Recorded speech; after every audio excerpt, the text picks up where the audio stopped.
pagi Pak Arfi. Selamat pagi, Pak.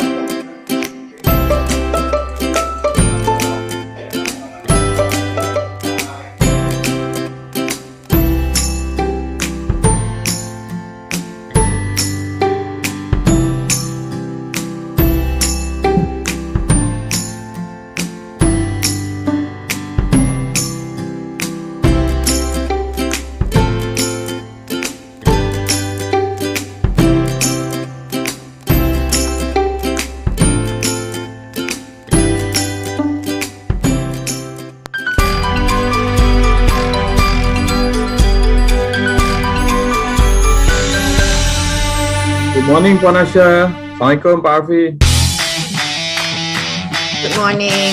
Waalaikumsalam warahmatullahi. Selamat pagi, salam sejahtera. Selamat pagi Bapak Ibu.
Hello, good morning, ladies and gentlemen. It's almost 9 a.m. here in Jakarta. Good morning, Miss Asha. Perasaan banyak kemarin masuk. Good morning.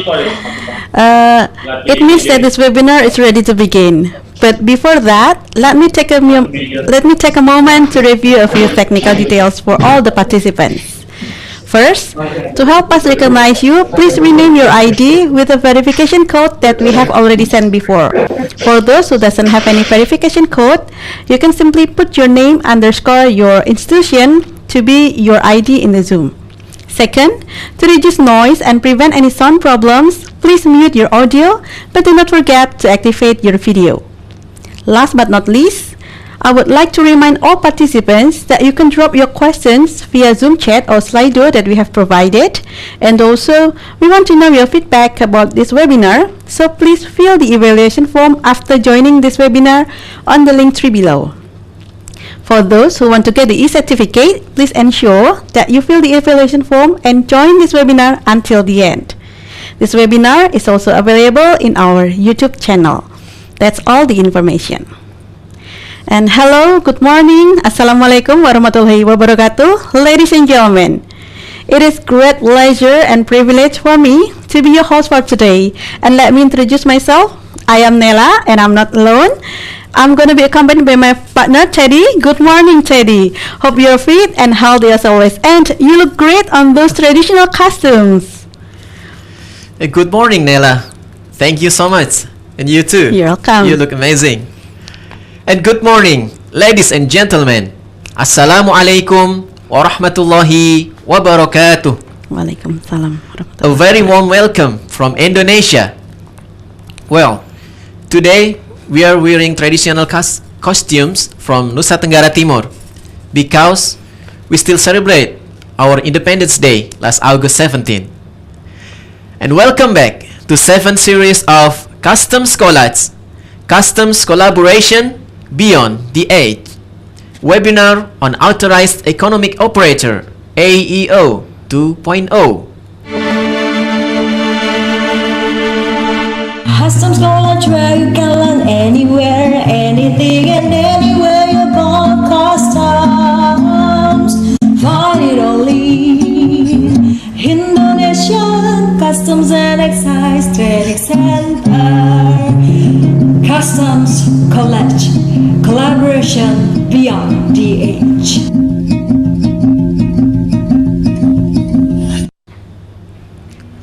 First of all, I would like to thank God the Almighty that has given us blessings to attend this webinar. And I would like to extend a very warm welcome to the Chairman of Financial Education and Training Agency, Bapak Andin Hadianto, the Director General of Customs and Excise, Bapak Askolani, Head of Modernization Unit of Royal Malaysian Customs Department and World Customs Organization accredited expert on AEO, Ms. Asha Menon, the Director of Indonesian Customs and Excise Training Center, Bapak Hari Mulya. Best regards to hundreds of participants who have joined us today.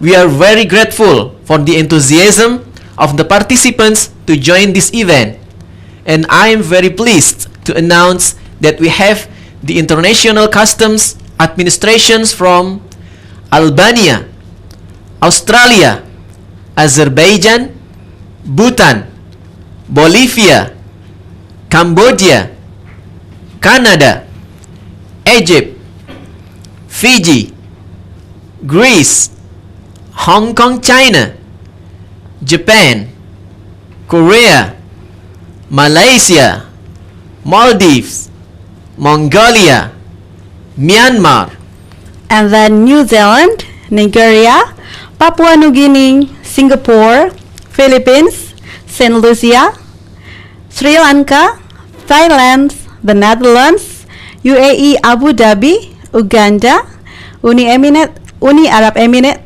and of course, Indonesia. Not to mention participants from the private sector, students and academics, and from public sector. And hello there, who joined us from YouTube. Thank you very much for the enthusiasm. Ladies and gentlemen, to officially open this webinar, we are pleased to listen the opening remarks by the Chairman of Financial Education and Training Agency, Bapak Andin Hadianto. Bapak Andin Hadianto? Thank you. Okay.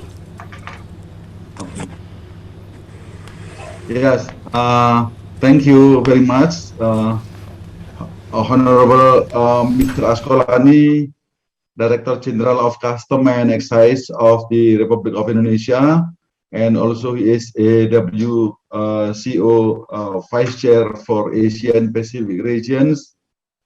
Honorable Ms. Asha Menon, WCO accredited expert and authorized economic operator. Bapak Hari Mulya, Director of Indonesian Customs and Excise Trainings, and distinguished participants. Assalamualaikum warahmatullahi wabarakatuh. Good morning, ladies and gentlemen, or good afternoon, or good evening. It depends on wherever you are.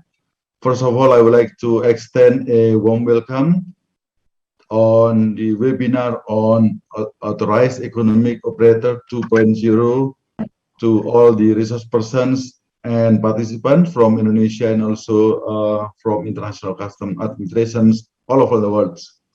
Thank you all for your presence in this event. This webinar is the second Custom College webinar series this year, and the seventh since it was first conducted in 2020. Custom College, Custom Collaborations Beyond the Edge is a series of events intended to provide knowledge sharings, experience exchanges, and discussions among international custom administrations. In the previous events, we have invited many experts in a range of diverse topics, including trade facilitations, custom capacity buildings, transfer pricings, transnational organized crimes, cargo targeting, and the most recent one was a strategic trade control enforcement. They were carried out as a form of RTC's Indonesia's contributions to the development of human resource competencies and strengthening collaborations between neighboring countries. Distinguished colleagues and participants, in 2005, WCO adopted a so-called SAFE framework, the standard framework to secure and facilitate global trade that would act as a barrier to international tourism, to secure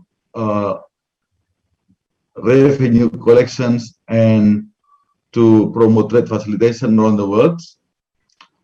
Later in 2007, the Authorized Economic Operator Program was introduced to offer an opportunity for custom to share its security responsibilities with the private sector, while at the same time rewarding them with a number of additional facilitation benefits.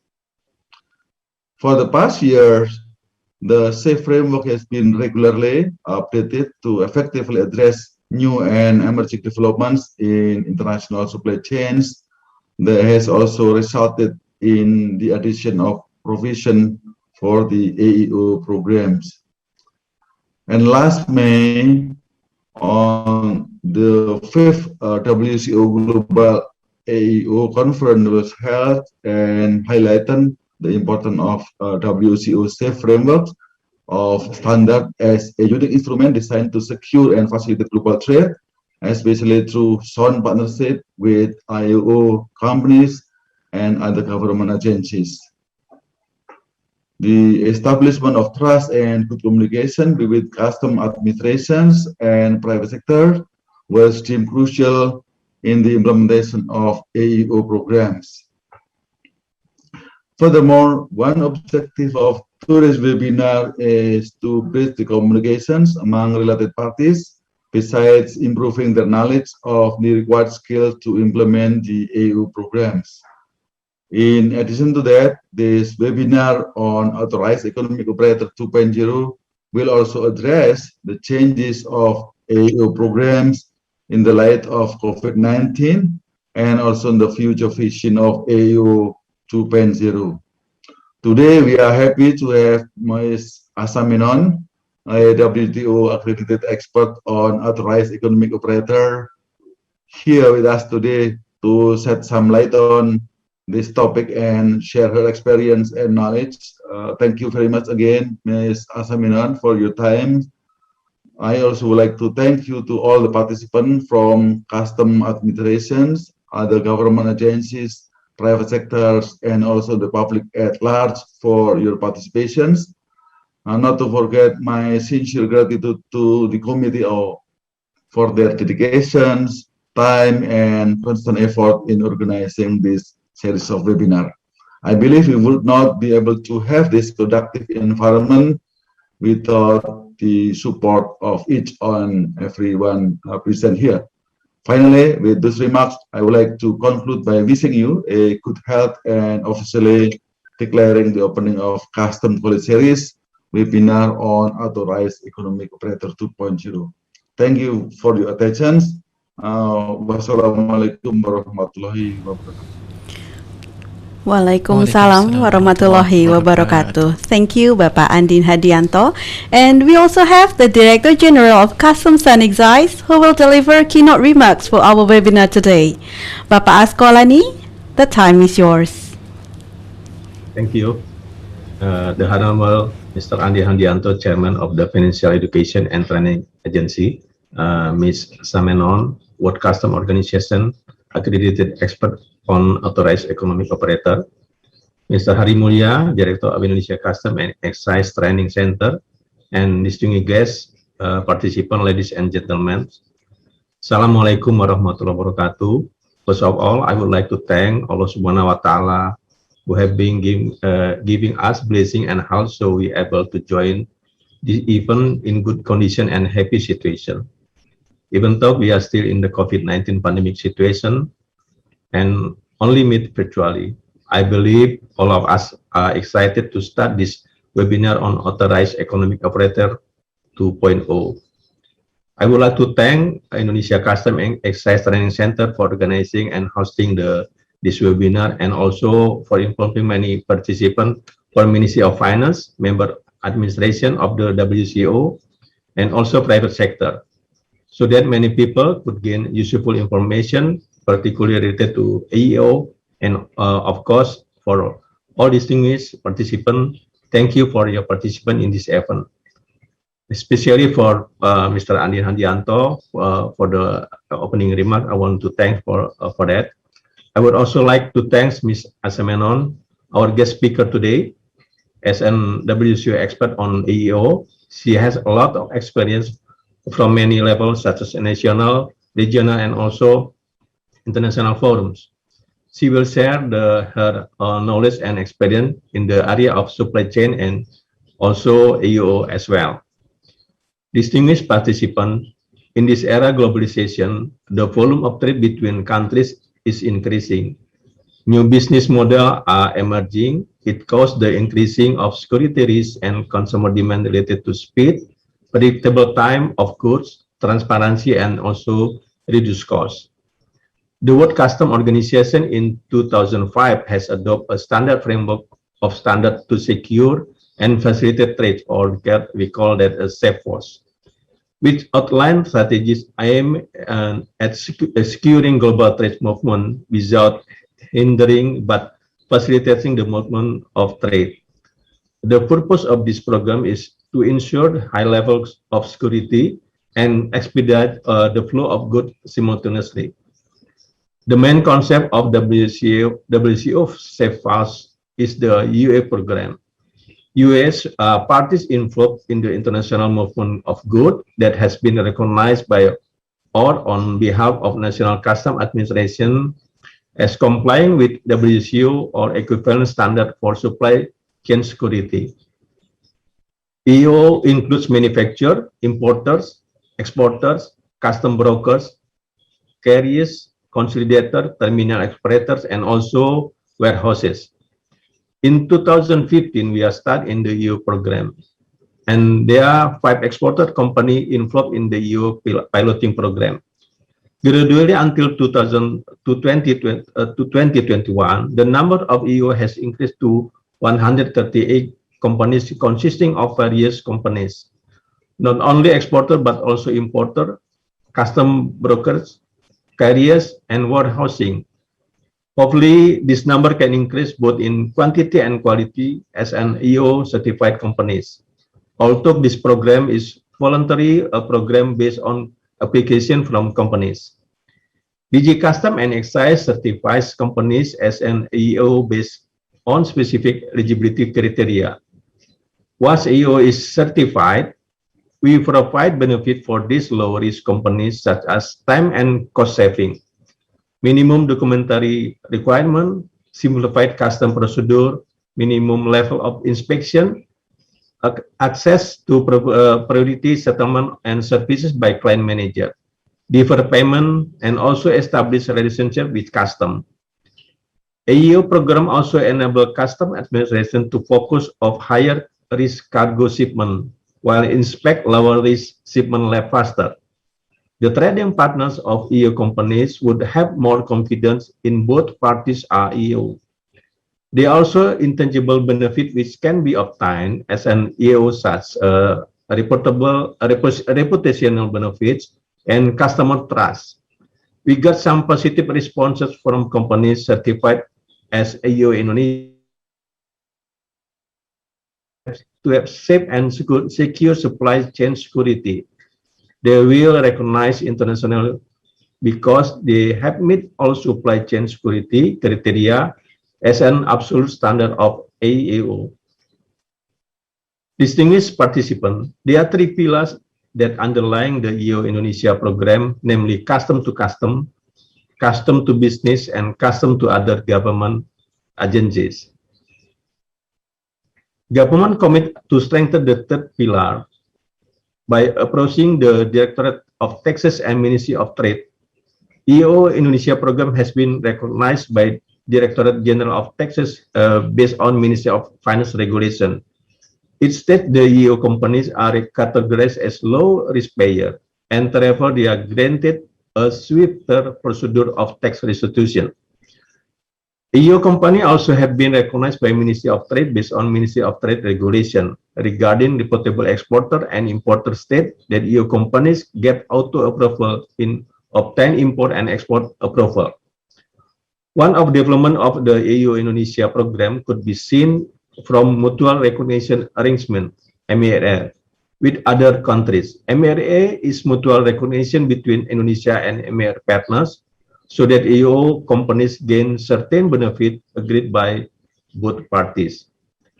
On February 2020, for the first time, we have signed the EU MRA with Korea Customs Services is in Seoul, and currently Indonesia is negotiating bilateral EU MRA with several countries all over the world, such as with Hong Kong, United Arab Emirates, Australia, China, and Indonesia also has a regional MRA under the negotiation with Asia member states, namely Asia EU MRA. Ladies and gentlemen, considering more complexity ahead in global supply chain security and the significant role of EU for DG Custom and private sector, as well as the need for arrangement of DG Custom flagship program, we are currently drafting important changes to Ministry of Finance regulation on EU. These changes include layering on leveling, more flexibility in EU criteria, so EU benefit can be enjoyed not only for large company, but also micro, small and medium enterprise. In addition, optimizing the use of risk assessment and mutual recognition arrangement also become the important point in this change of the EU regulation. Last but not least, government will develop strengthening cooperation with other government agencies related to the EU program and also with the private sector who will join in this program. We will provide the maximum services and benefit for private sector who are struggling to participate in the security of the supply chain of goods nationally and globally. Thank you very much for your kind attention. I hope the webinar will be a great success. Thank you. Assalamualaikum warahmatullahi wabarakatuh. Waalaikumsalam warahmatullahi wabarakatuh. Thank you very much, Bapak Askolani. Bapak Andin and Bapak Askolani, we are very honored to have you both joining our webinar today. Should you have any other agendas, please feel free to leave this meeting room, and thank you so much for joining us today. Thank you very much. Have a success webinar. Thank you, sir. Thank you. Thank you. Terima kasih Pak Askolani. Sama-sama Pak Andin, terima kasih. Well, ladies and gentlemen, before we enter the main event, let's meet our webinar mascots. Could you please call them, Teddy? Sure, Nella. Hey, Jane and Tirta, please enlighten us with the overview of today's webinar topic. Jane and Tirta, the screen is yours.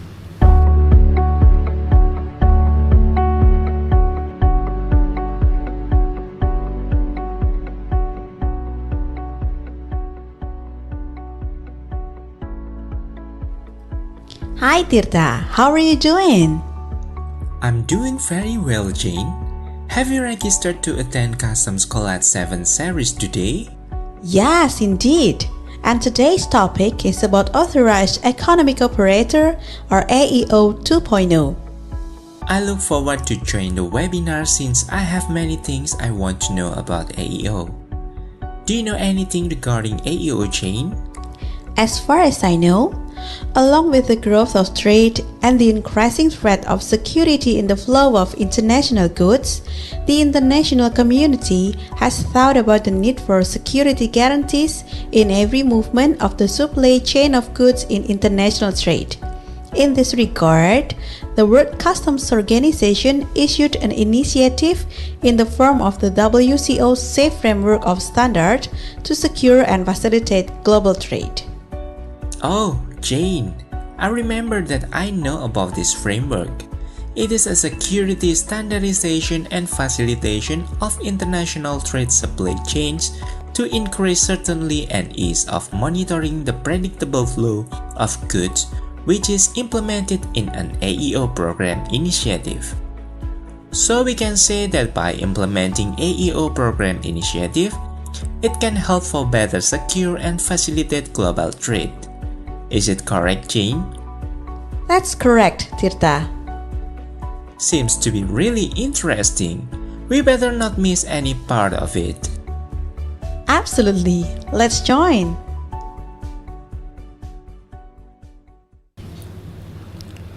What great information!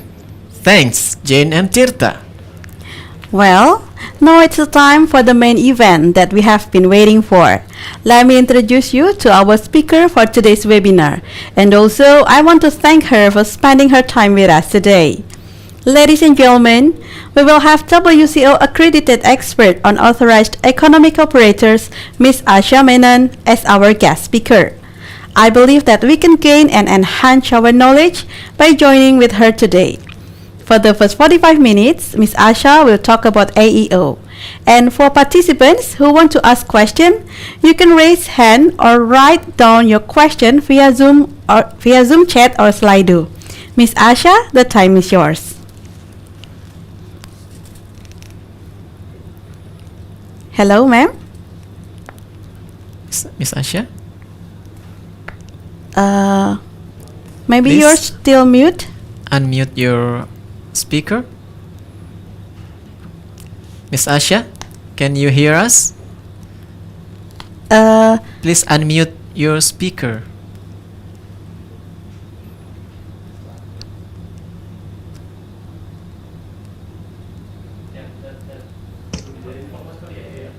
Hello, ma'am. Our co-host, please help us.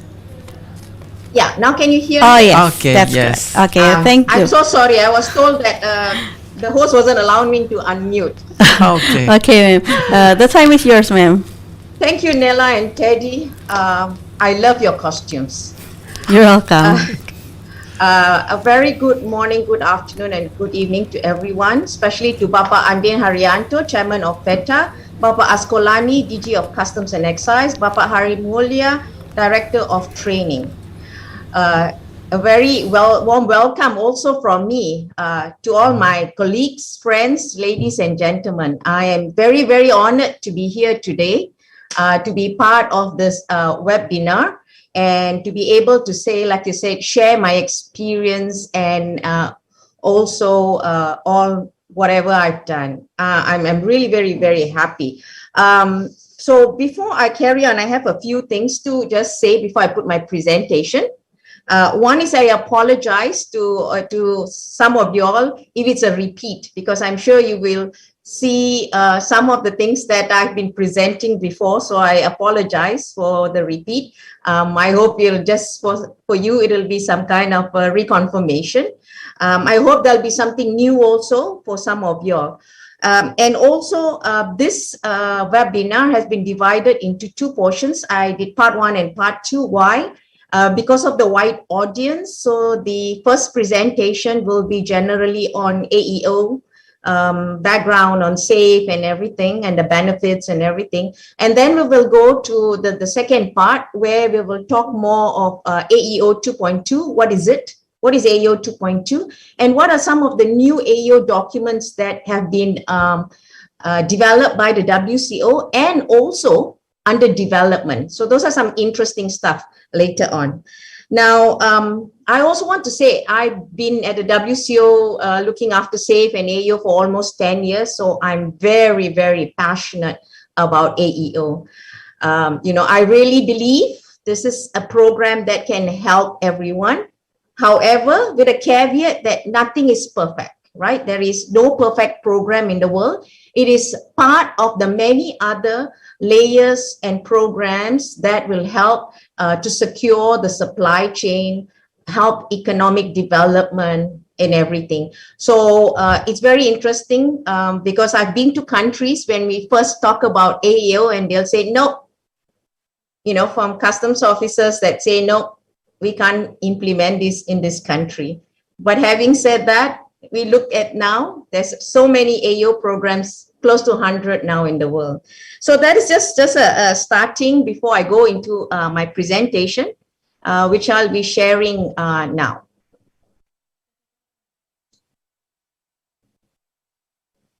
Okay, I hope all of y'all can see the presentation.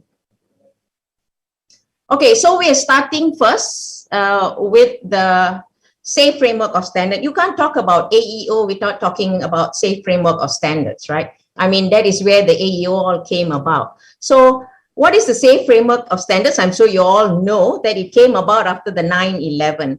And why it came about when 9/11 happened, I'm sure you're all aware that the borders were closed, right? In US, especially for 7 days, nothing could go in and nothing could come out of US. Everything had to go to the neighboring, either Mexico or Canada, or it had to stay in the sea. So those was one of the things that happened, and this brought to the attention of the World Customs Organization, where all the DGs sat. There was a high-level group to decide on what can the World Customs Organization develop to help customs administrations around the world to ensure and secure the supply chain, having learned from the lessons of 9/11. And so we came with the SAFE framework of standards. Now, the SAFE framework of standards came in 2005, right? In 2005, they only had 4 elements. But you see today here, I'm presenting 5 elements,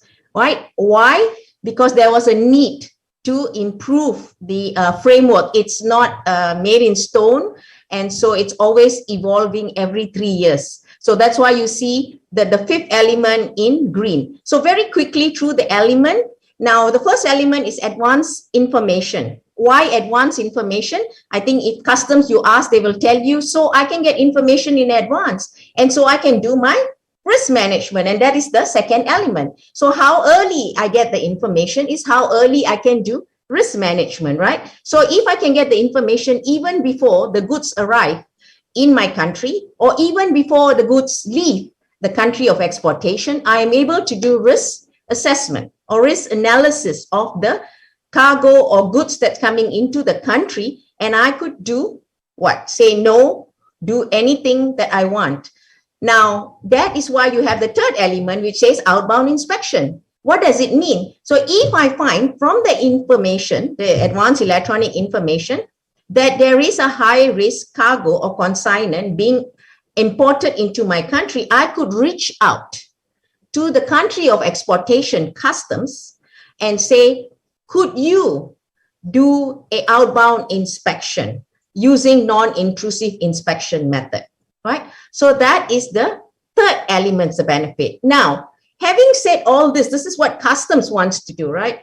Have electronic information, do risk analysis, do outbound inspection. Well and good. Now, we come back to the question, who owns the supply chain, right? Who owns the data, right? All this consignment, the goods, do customs or any of the government agency owns it? No, it is all owned by the private sector, by the industry, by the companies, right? Nothing is owned by the regulators. And so isn't it fair to say that the fourth element will be looking to working with the industry, with the private sector, have a business partnership. And so that's why you could see that one of the fourth element is business partnership. Now, this business partnership is about a win-win partnership. Now, like most of the things we know, it has to be a benefit on both sides. So here, customs will provide benefit to businesses who fulfill the supply chain security standards, which is the authorized economic operator. Now, having said that, we already have four elements. Now, the new element, which is on the fifth one here in the green, just came about in the 2021 June when the Director Generals all met. This was added into the SAFE Framework of Standard 2021. Now, why was this added? I'm sure you all know Customs is not the only agency at the border, right? And not the only agency that's looking after the goods, movement of goods. There are so many other government agencies in different countries, and different government agencies are part of the border securement. So now collaboration with the OGAs should be very, very important. And I think you will hear after this collaboration with OGAs everywhere, because that is one of the things that we are moving forward with. So I hope this will just give a bit of a background on the SAFE framework and what we are looking. And just a reminder, when SAFE came about, it was talking about pushing the borders out. Right? When we talk about getting information even before the consignment of goods leave the country of exportation, what does it mean? We are pushing the borders out so that we know before anything even comes into the country, we are pushing our borders out to the export countries, right? So that is where SAFE is coming from. Now, when we talk about the five elements, SAFE sits on three pillars. And I'm sure you heard just now the DG of Indonesia, Bapak Askolani, mentioned the SAFE Framework of Standards. So we have Pillar 1, Pillar 2, and Pillar 3. Now we have to remember, Pillar 1 is customs to customs cooperation, and there's 11 standards. And why is it very important? Here, there's many reasons. But here you have to remember, when we talk about getting information in advance, we're talking about doing outbound inspection, and we're talking about, later we'll talk about mutual recognition arrangement or agreement, MRAs. Those are the ones that comes under Pillar 1, Customs to Customs Cooperation. Now, Pillar 2, Customs to Business Partnership, as you all know, it's where the AEO sits. And Pillar 3 is Customs to Other Government Agencies. And that is where you see our new third element. And this pillar came about also pretty new, which is in 2015, after Customs realized, it's not that realized, it's just that they felt at that point of time, they said that it must be included as part of the SAFE Framework of Standards, because we are not, the Customs is not the only agency at the border. Now, let's see what are the objectives, because I think a lot of times we forget what is the real objective about the SAFE, right? So, of course, very quickly, we want to talk about standards that provide supply chain security and facilitation, global standards. To enable integrated and harmonized supply chain management. We want to enhance the role and functions and capabilities of customs to able to meet the challenges of the 21st century. As we all know, look, one of it is the pandemic now. We want to strengthen the cooperation between customs administration so they are able to detect high-risk consignment. We want to strengthen customs cooperation between customs administration because we want to ensure there's exchange of information, mutual recognitions of control, AEO, mutual administrative assistance, and all this will play a very important part when we talk about AEO 2.2 later. Strengthens customs cooperation with other government agency, with a business, and also promotes seamless movement of goods. Now, the Pillar 2, right? Just now we talk about Pillar 1 having 11 standards. Pillar 2 has 6 standards. And this is just to show you, these are the different standards which encompasses the AEO. Now, talking about SAFE, we talk about now there is the SAFE 2021, right? That only in June 2021, when the DGs met during the council session and approved the new SAFE. Now, you know, SAFE goes through a review process every 3 years, right? Now, to ensure that to keep that document up to date and most relevant. That's why it goes through a review cycle. Now, the last review cycle was over, and in 2021 June, the new SAFE was adopted. Now, the new review cycle will start later this year for the 2024 SAFE framework of standards. So whatever is going to happen the next few years, anything new that needs to be updated will be included in the SAFE. So, but what's new in the SAFE 2021? So there's four new things, data issues. Okay, the application of the SAFE data elements maintenance mechanism, because in the SAFE, you will find what kind of data elements have been recommended to customs administrations to ask from the private sector, and we have this data elements maintenance mechanism. There is a reference to the new WCO-ICAO guiding principles on preloading advanced cargo information, PLACI, and amended description. Now, reporting mechanism, there was a reporting mechanism in the SAFE. It's been amended that the reporting mechanism and performance measurement provision on the implementation of the SAFE FOS by Customs Administration, because there is a standard where Customs Administration should report to the World Customs Organization on its performance measurement of SAFE especially.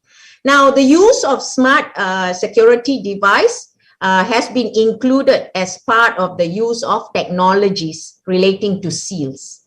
And last, on the mutual recognition, regional customs union, AO programs, and plurilateral, new texts were added as section 7 and 8 of the SAFE framework of standards, providing baseline provision on the development of regional customs and economic union. You will see this now. This is something that's been recommended, that so we don't have too many individual bilaterals, because we'll have a spaghetti bowl, but you'll see that later as we progress in the presentation. Now, for those who don't know, and I'm sure you all know what is AEO, that means you won't be here, I'm sure. So it's a program. It's a customs to business partnership aimed at securing the supply chain, right? And to facilitate legitimate low-risk trade. It's led by customs at the government level. The program is voluntary for trade, and when business is certified as AEO, you get benefit from the customs or other government agency. Now, who can be AEO? Now, anybody part of the supply chain can be AEO, with a caveat that it is up to the customs administrations who they want to give that benefit or open the program to. Right? So we can't say it depends totally, because you have to remember, if you're a private sector, why are you saying that, you're discriminating us? No, you have to remember that even to allow private sector to become AEO, we also have to think as customs, what kind of benefit we can give you, right? So that is something that actually, from a lot of experience, most countries become hesitant. Because, okay, we want to give you, but what kind of benefits do we give you? And so sometimes, even when you open up and the private sector or the company say, but that's not enough, that's not good enough, that is not what we want. And then you don't get people joining the program. So that is not good either, right? So that's why you have to see this caveat. Countries that are opening, which is recommended to open it to as many entities as possible, but they must also work behind the scenes to see how would they allow them to be. So this is very quickly, in most countries, what happened is before a company can be an AEO or even go into the application process or even look at the self-assessment questionnaire, there are a few general conditions that most countries have. So these are just general, right? So it's not specifically to any country. Most of people have entities be in operation for several years. Some need 2 years, 3, 4, 5, 6. So most countries want that the company is already in operation. Some even want a local address, right? Because why? You don't want fly-by-night companies, for example. Of course, you will want the company to know, you should know yourself whether you are of high compliance. right, before you even apply. You should know, because AEO is a security program. At this point of time, I wanted to take the opportunity to say that AEO is a security program. But over the years, because it's always associated with facilitation, you tend to see, is it a facilitation program?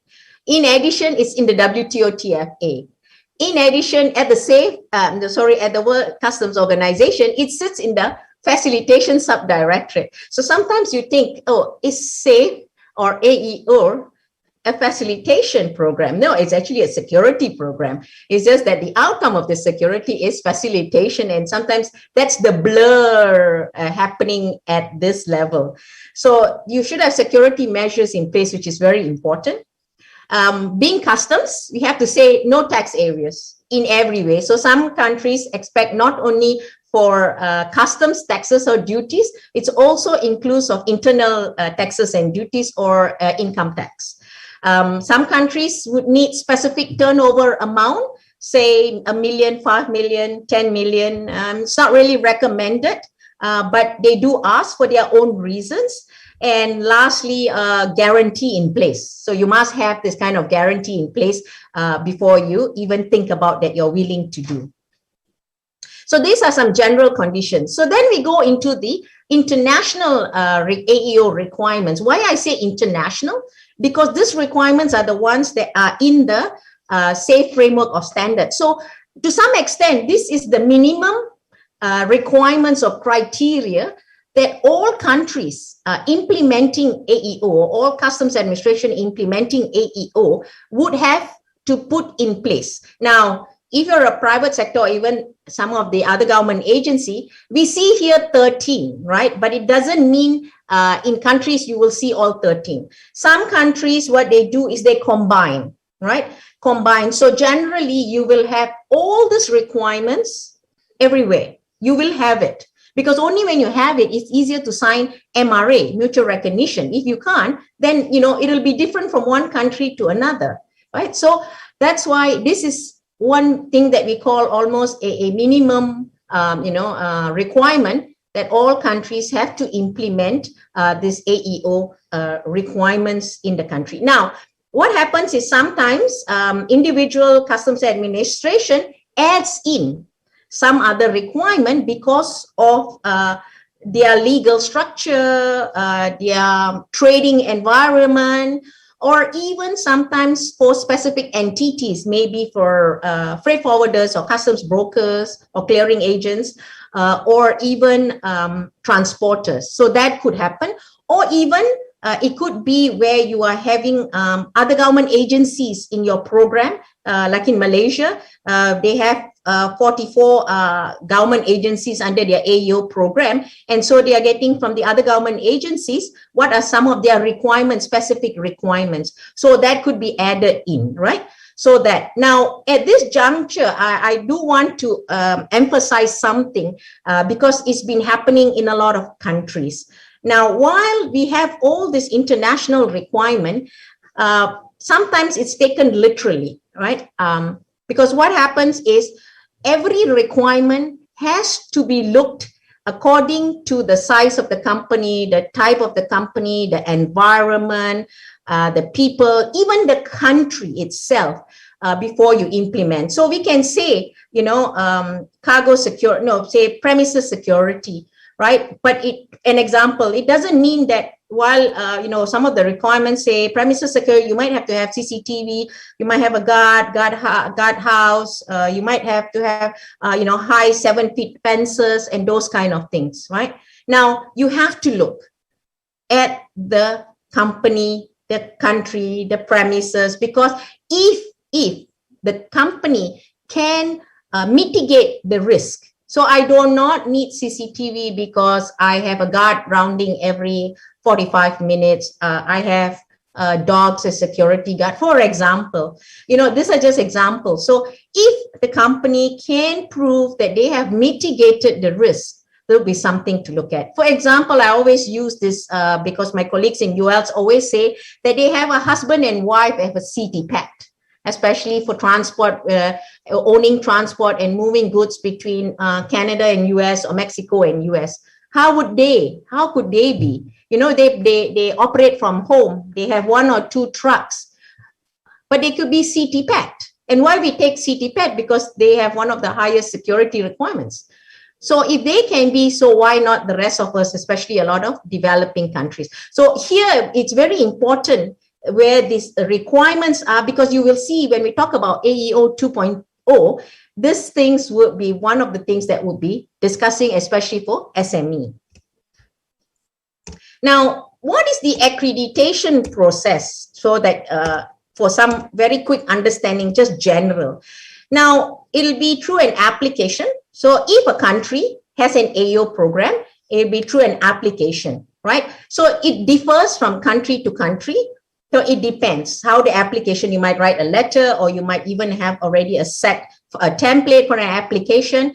But most countries, I only know one, which right now I actually completely forgot which country, that every country that has AEO program has a self-assessment questionnaire, right? This questionnaire is where, you know, you have all this, well, I would always say all these risk questions that are in it, where the company has to answer. And if they answer, they provide whatever is requested by the customs, and also proof that they have. Now, once the application is submitted, there's a desk review. There's a desk review by customs to see the background, to do some background checking, to look at the answers given, to look at the documents provided. So there's a desk review. Now, once the desk review is okay, so that means everything is going smoothly, there'll be an on-site validation, right? An on-site validation at the premises of the company. Now, this part is where it's a bit interesting, because right now with the pandemic, a lot of countries are looking at whether a virtual validation is possible, right? Does it always have to be on-site validation? Well, it depends on the country. But the WCO has come up with a document, which we'll talk later, where it talks about there is a possibility of doing virtual validation, right? And then what you do is, if through that validation, there is a report that is done from the looking at the validation exercise, whether it's approved, whether you need maybe an improvement plan, what happens, but there'll be a reporting to the AEO company and the AEO committee, and also to the company that the validation has been done, right? So if everything goes smoothly, so I'm talking about everything going smoothly, then it will be approved by this AEO committee, and then the company will be given the AEO status. And in some countries, you get a certificate, you get a logo, you get all sorts of things. Yeah. And then further to that, you have the monitoring and revalidation. In some countries, there is revalidation. Some countries, they do every year, they do a review. So it totally depends on the country. Some has like 2 years, 3 years. Some do not have a date. It's just that if there's something arises, they would check with the company, or they periodically, they do ad hoc checks. But remember, part of the requirement of the AEO is there must have good communication between the AEO company and the customs. So through that, that's already a kind of, I won't say monitoring, but a communication as to know what the company is doing, right? So this is roughly the accreditation process. And so, and then of course, if there was something wrong, if something happens, you know, if the company is caught, there can always be suspension, revocation, withdrawal. There can be anything. It doesn't mean that once an AEO status is given to a company, it's for life. Definitely not, right? There is nothing like that. I mean, even our license and passport has an expiry date. So the same, so there could be an end date if something happens. So that's why we talk about highly compliant company, and we expect the company to continue the compliance level. Sometimes it is said that it's even more difficult to be continuously compliant than getting an AEO status. It'd be easier to get an AEO status rather than maintaining the AEO status, right? So let's go into benefit. I really like to talk about benefit, you know, and one of the reasons is because a lot of times in a country, the AEO program doesn't flourish. It's because companies say there is not enough benefits for me. It's not worthwhile. It's not. So it's always been a topic that is interesting for everyone. But before we go into the benefits of the industry, I want to say, what are the benefits of customs, OGA, or government? I'm sure we all know. So it's just a reconfirmation of what we get, right? Sometimes we forget because some of it are very indirect. And why I'm also saying this is it will be good because we don't have so much of this either research or statistics, how AEO program has benefited customs administrations or countries, right? So here we see increased compliance, integrity for sure. We hope that there'll be improved revenue most of the time because there's increased compliance from companies.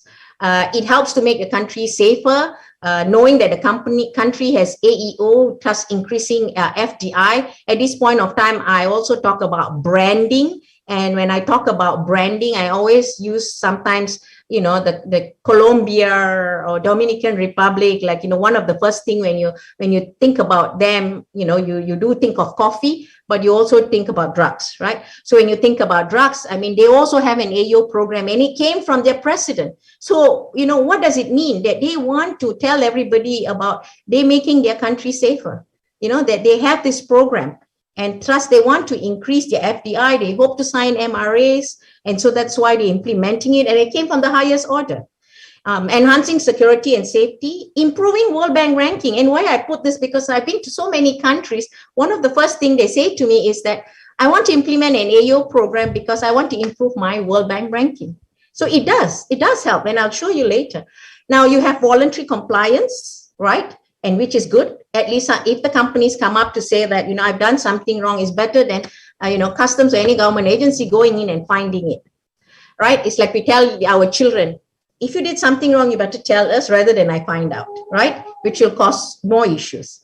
Allocate efficiently human resources. Yes, because now we could actually concentrate on high risk cargo and, we could let go all the low-risk cargoes. Seamless movement of trade, better coordinated border management, and risk management. And why I say risk management here, if you're thinking, why is there risk management? Because when we talk about AEO, you can see more and more, and I'm sure if you're customs, that you can't work alone in the border. And you tend to nowadays work with a lot of other government agency. And in Malaysian customs experience, not all government agencies do risk management or use risk management, right? It's more customs and more some other like phytosanitary or agriculture that use a lot of risk management. So this is an expanding of risk management used to all the other government agencies in the country. So here are some studies done by and research on how the AEO is actually beneficial. So one, I think this one, if you go in Google, you will find it. So I won't go deeply. The National Confederation of Industries in Brazil, they did a study, right? And here they indicated there was really a lot of benefit. And they indicated by the year 2030, which is in 9 years' time, the program will have added more than 50 billion to Brazil's GDP. Here, this is what I was talking about,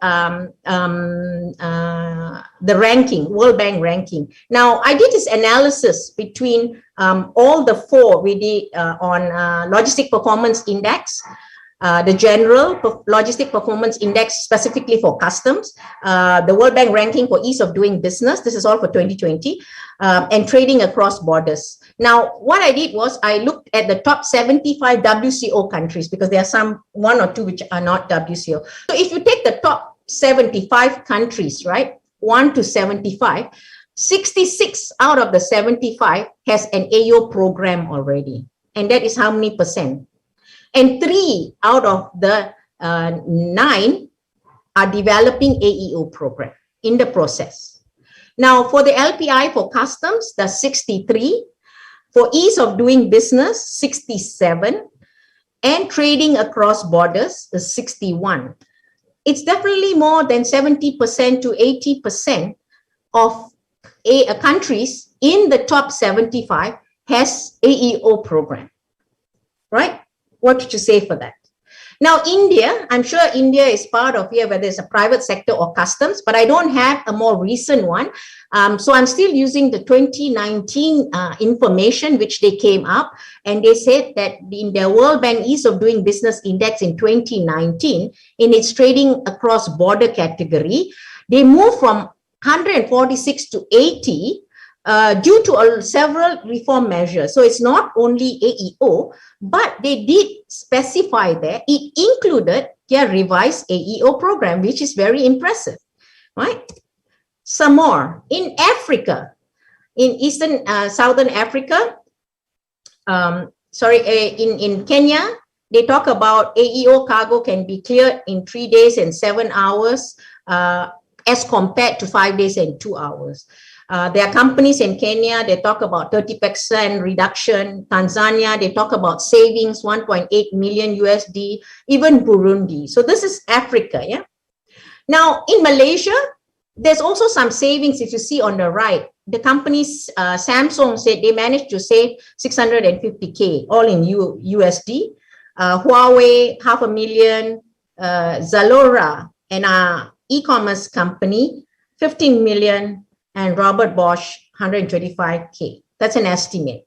Now, look at the clearance time for AEO, because you have the import-export time on the left, you see here, and you have the average OECD timing and the AEO timing. And what do you see here? It's less than 1 hour for document compliance and maximum 1 hour for border compliance. So that is the benefit of the in Malaysia.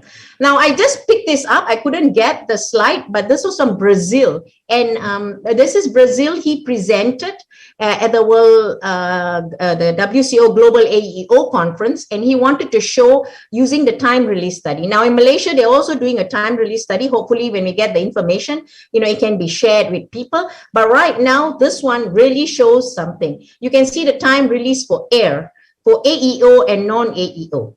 So for AEO is 1.03, for non-AEO is 1587. So you will see for air, maritime, and also land, the difference of the timing. And because of that, there's a lot of benefit. So these are some of the things that we managed to collect, but, there's not really a lot of information, but if there, it'd be great if customs administrations or even private sector could share and around the world about some of these benefits. I'm not saying there is no challenges, but we're talking about what are some of the good things that can help, especially now we're talking about pandemic. Now, let's talk about some general benefits of AEO companies that is out there. Most of the time it's automated and fast approval, fast clearance, and so cost savings. A lot of countries do post-clearance audit, release first and do PCA later. Some countries do deferred payment. So I know as much as it goes up to 1 month. And some countries, there's only 1 week to 1 month. Some even do simplified duty drawback claim, especially if you're an AEO. So you get the fast lane if you're an AEO.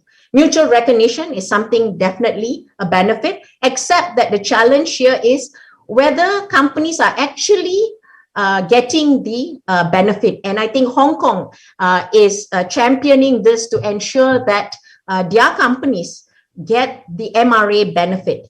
And I think Japan is also following. I think some of the countries are actually now pushing along to see whether the private sector, whether they actually get the benefit under MRA. Because there are benefits under MRA, but whether they are actually getting it, because you have to ensure that you put your MRA number, you are recognized in the country of importation as an AEO. So those are some of the things maybe, private sector is not aware, they never even thought about it. But this is a drive, I think, that customs administration should start looking at, whether their AEOs are actually getting benefits under mutual recognition. The next one is account manager, which I think one of the things is, a huge benefit is an account manager having a person from the private sector being able to call in customs. My own experience, sometimes, you're calling the number in the office, you're calling, you're not getting, and you need an answer, you need to, questions, what's happening. But now if you are an AEO, imagine, you have somebody that you can call, and normally by handphone, and, it could solve your problem in a few minutes. So imagine, what's the savings there. Then you have the AEO logo itself. It's a kind of branding, and I like Japan. The AEO team in Japan actually uses on their business card their AEO logo. I have not seen anybody else yet using. I hope Malaysia one day will use it, but it's very, very interesting to show that, that's being proud of the program, and I really applaud that. Now, this is a benefit that was given by a private sector. This LG company, when I was in Brazil, what they said was they can get their goods into retail in one day from Germany. Now, there is, of course, a time difference between Germany and Brazil. It's about 6-7 hours. Now, when they fly the goods from Germany to Brazil, they save that 6-7 hours, right?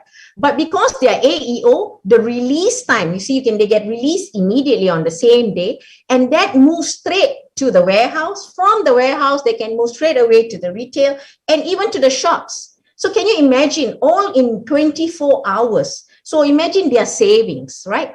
So this is just a good example. And of course, it doesn't happen to everybody, but we can take, a note that this is something that could happen, and how good it would be for all of us.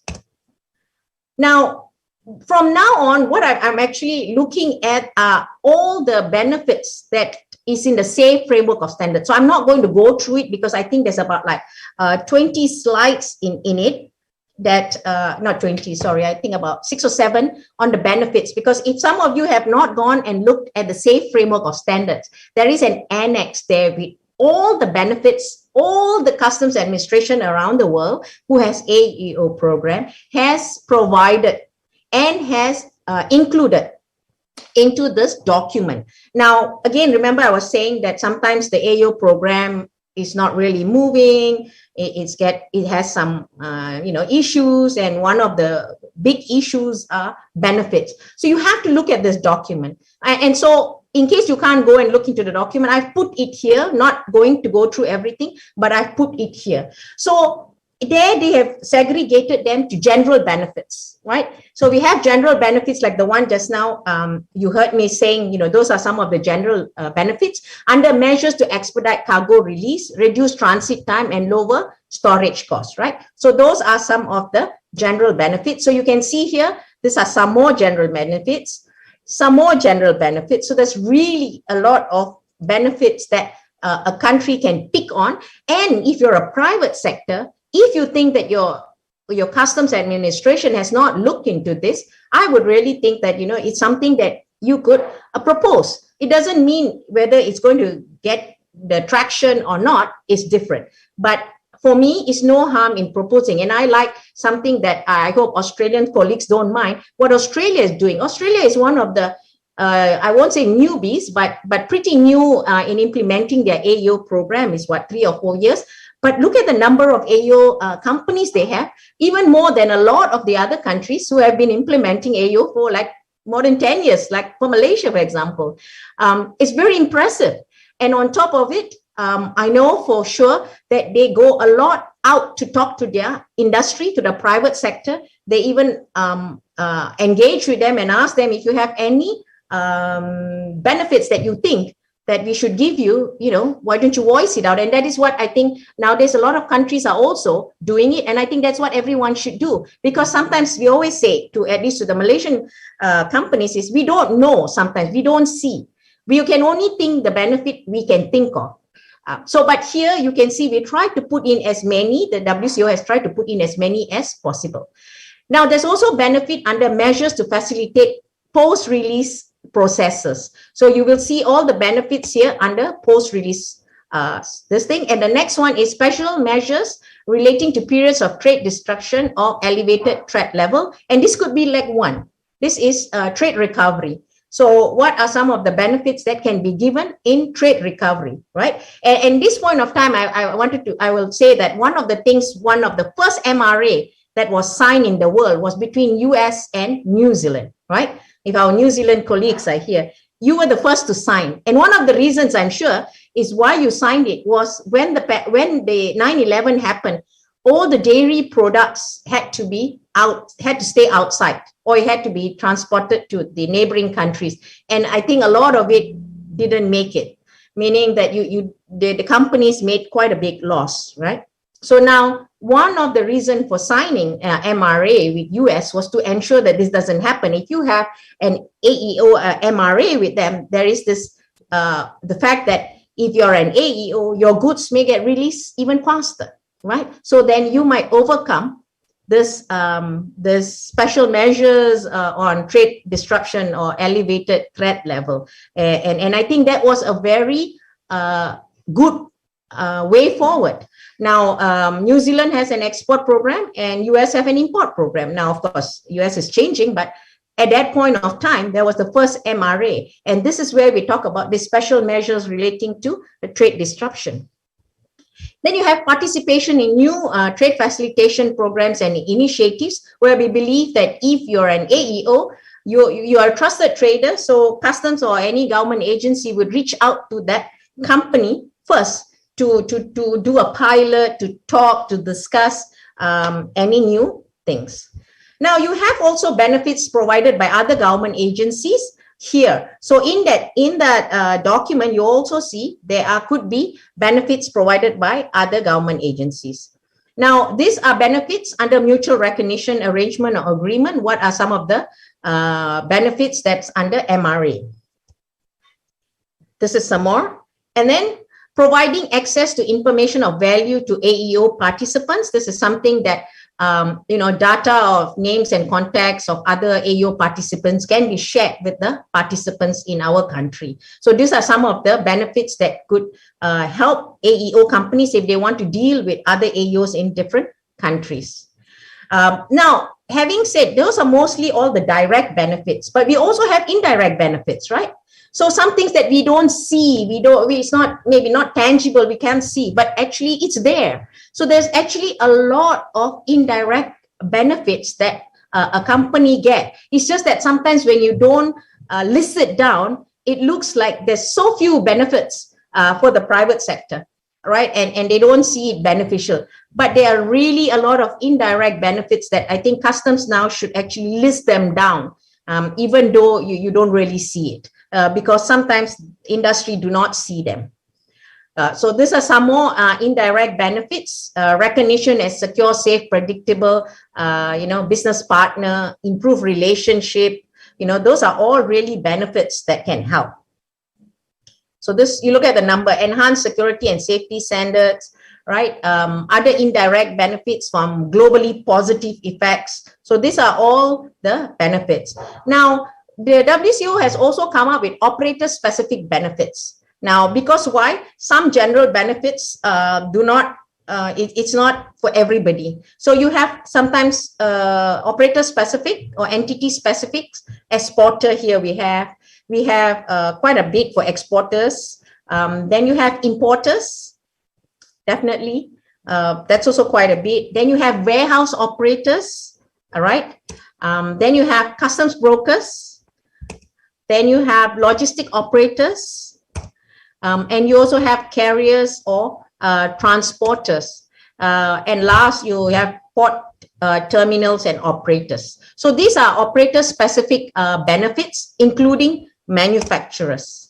So those are all the benefits that's in the SAFE framework of standards. If you go in, you will find them. If not, you will get, I'm sure you'll get a copy of this presentation and you can have a look at it. Now, talking about AEOs, how many AEOs are there in the world? I think you heard me say 97.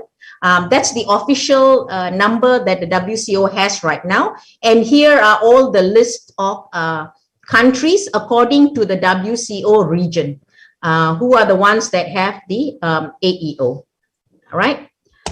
Now, these are countries that are implementing or developing their AO program. So we have 97 and we have 20.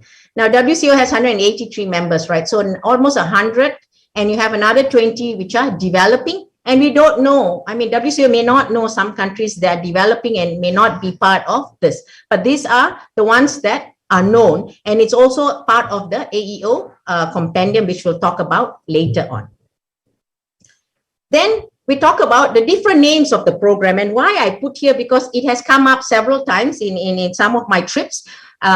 You know, is this AEO program and is that AEO program? Okay, the more famous one, of course, you talk about CTPAT. Most people know CTPAT, and CTPAT is actually AEO.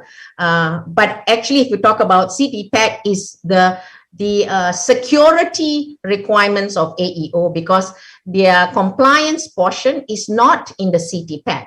It's in another program. But now they are in the process of combining them. So we can wait to see what happens out of that.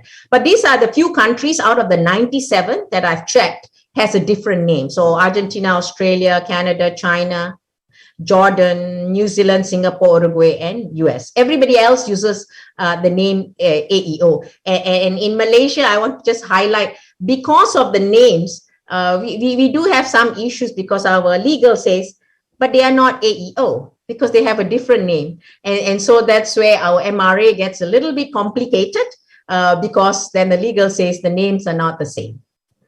So I'm not sure if any other countries, have the same issue, but this is something that we are going through. So this is about MRA. Oh, sorry. This is MRA. So we talk about all about AEO and how many countries. And so now we talk about how many MRAs are there or signed so far up to today. Right, so these are the number. Maybe it might not be the same. 87, it might not have everything in here, but we've tried to encompass everything in here, and might not be everything. So my apologies, because the last was February 2020 and I've not updated space there. So these are the number. So you can see the number of MRAs have been growing. And if you listen to the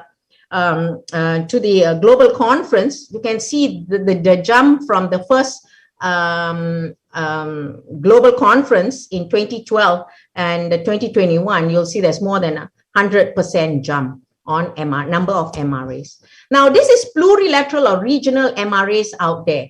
So, there are also where MRAs that are signed not just bilaterally. So you can see here, we have the Agadir, we have the Pacific Alliance, the Andean Committee, and the Central America. Of course, the Pacific Alliance is more famous. I think you'll all hear about it because they're doing a lot of work. And you tend to notice that a lot of this plurilateral MRAs are in the Americas side.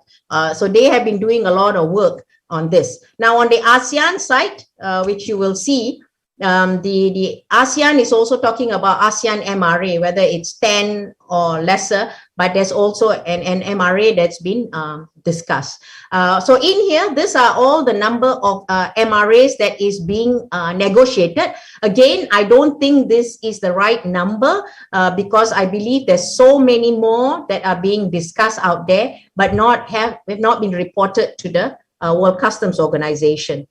So I'm very sure there are a lot of them out there. Now, for MRA, what are some of the benefits of MRA? We saw at the benefits section, but I wanted to share this research that was done by Korea and China. They actually spent a bit of money and time to do the study to see whether there's really any benefits in MRA, right, between two countries. So they did one before and after. So this is what the study came up. It's been a number of years, and I think they are thinking, Korea is thinking whether they should do another research. If Korea's here, they're thinking whether they should do another research. So at that point of time, when they tested the non-AEO to a non-AEO, it took generally, now we have to take out all the outliers, right? So it's about 10 hours, 17 minutes.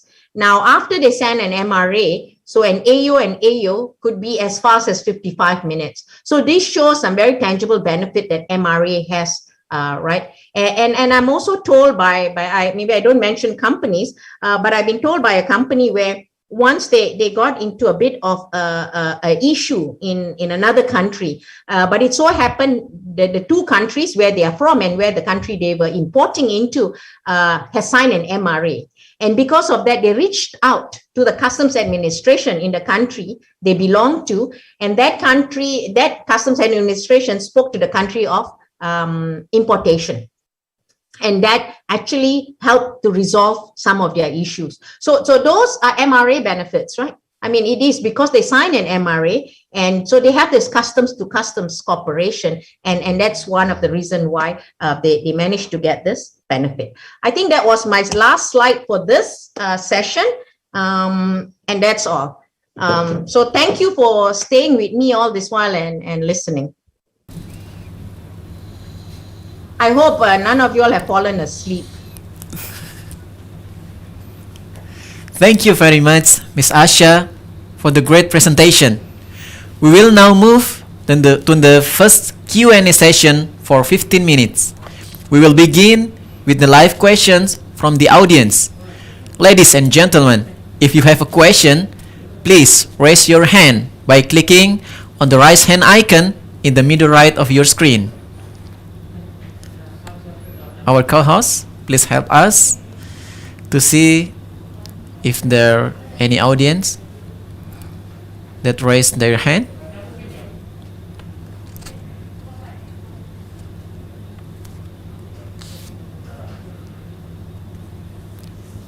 Mr. Sobani? Yeah, Mr. Sobani, can Please. we see you, sir? Mr. Sobani? Hello, Mr. Sobani, can you hear me? Yes, please, co-host. Help Mr. Okay. Sobani. Okay. Thank you very much. Good morning for all participants in this group. Thank you very much for Mrs. Asha Menon. This is very great presentation.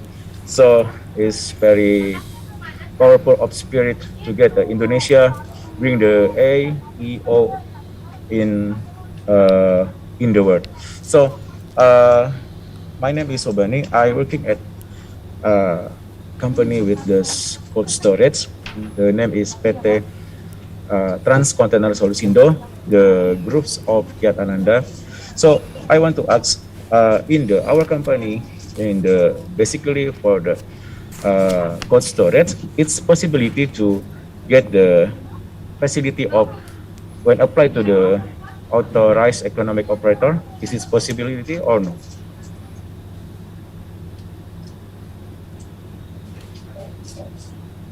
Yes, Miss Asha? Yeah, okay. Thank you. Oh, I'm so glad not everyone's asleep. Right. Now, okay, if I understand correctly, what you're asking is you're a company in Indonesia and Yes, you're a correct. cold storage company and Yes. you want to apply for AEO. So you're not yet an AEO in Indonesia Yes. and you want to apply. I can't exactly answer for Indonesia, but if it's open to your sector, cold storage, you definitely can apply for it. Because remember I said it depends in the country. Some countries only open for importer-exporter. Some countries open importer-exporter, maybe warehouse operator, logistic operator, customs brokers. So it depends on the country and it depends on in Indonesia. So if you have anybody in Indonesian customs here, could you please tell them, please tell the sir that they could apply for AEO and then they should apply for AEO and you get the benefits. And if you're exporting, you even get in the country of MRA. Yes. Actually, our company in Indonesia, but the big presentation is from the Japan for the shareholders from Japan. So your main company is in Japan. Yes, from Japan. Okay, and in Japan, are they AEO? No. I mean the company in Indonesia, but the stakeholders, Oh, you're exporting to Japan. Yes, everything country we get the exporting. Oh, you export to all countries. But I mean the owner of this company is from Japan. about the stakeholder. The percentage is more from Japan. I see. That's even better. You're an international company. Yes. So then you should apply. You should apply. And I'm very sure Indonesian customs will be very happy. I'm not sure. I'm sure I have some of my Indonesian colleagues here who might be able to answer maybe in the chat. If you want to say directly, please go ahead. Can they apply? Just a yes or no. Can they apply AEO? Thank you very much, Mrs. Ashamena. You're most welcome. You're most welcome. I'm so glad. Thank you very much. Thank you for the question. Thank you, Bapak Sobani. Thank you. And then the next we have Pa Faisal. Can you please unmute your audio, Pa Faisal? Hello? Our co-host, please help us. Yes. Hi, sorry. Hi, Ms. Asha. Hello. So I'm actually in logistics, and I usually deal with a lot of e-commerce customers. All right. Yes.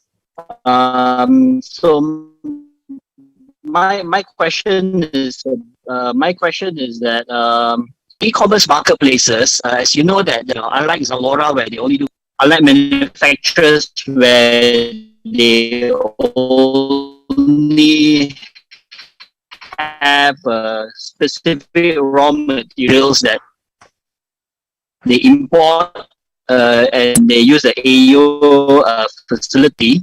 So what is your advice for e-commerce marketplace category? You know, they have food, they have electrical, they have wireless electronics, you know, and you know, for e-commerce marketplaces on their approach to getting AEO.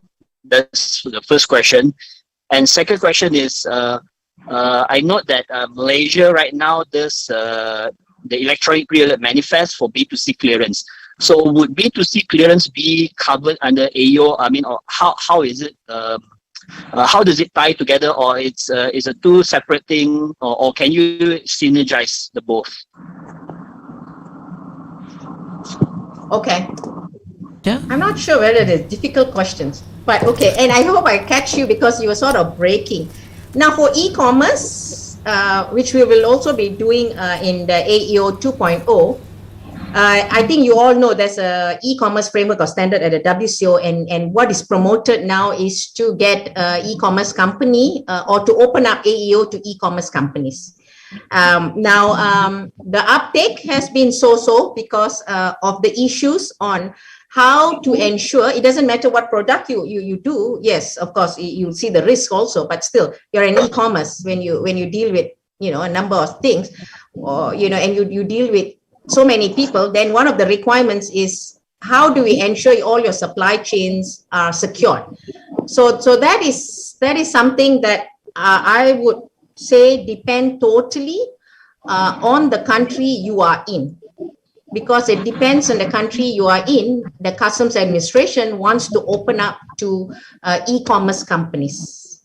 So I'm sorry, I can only explain that much. Now for the question on the Malaysian one, I would suggest because of the limited time, you will see my email address and my phone number. Maybe you can send me a WhatsApp, or we can talk offline.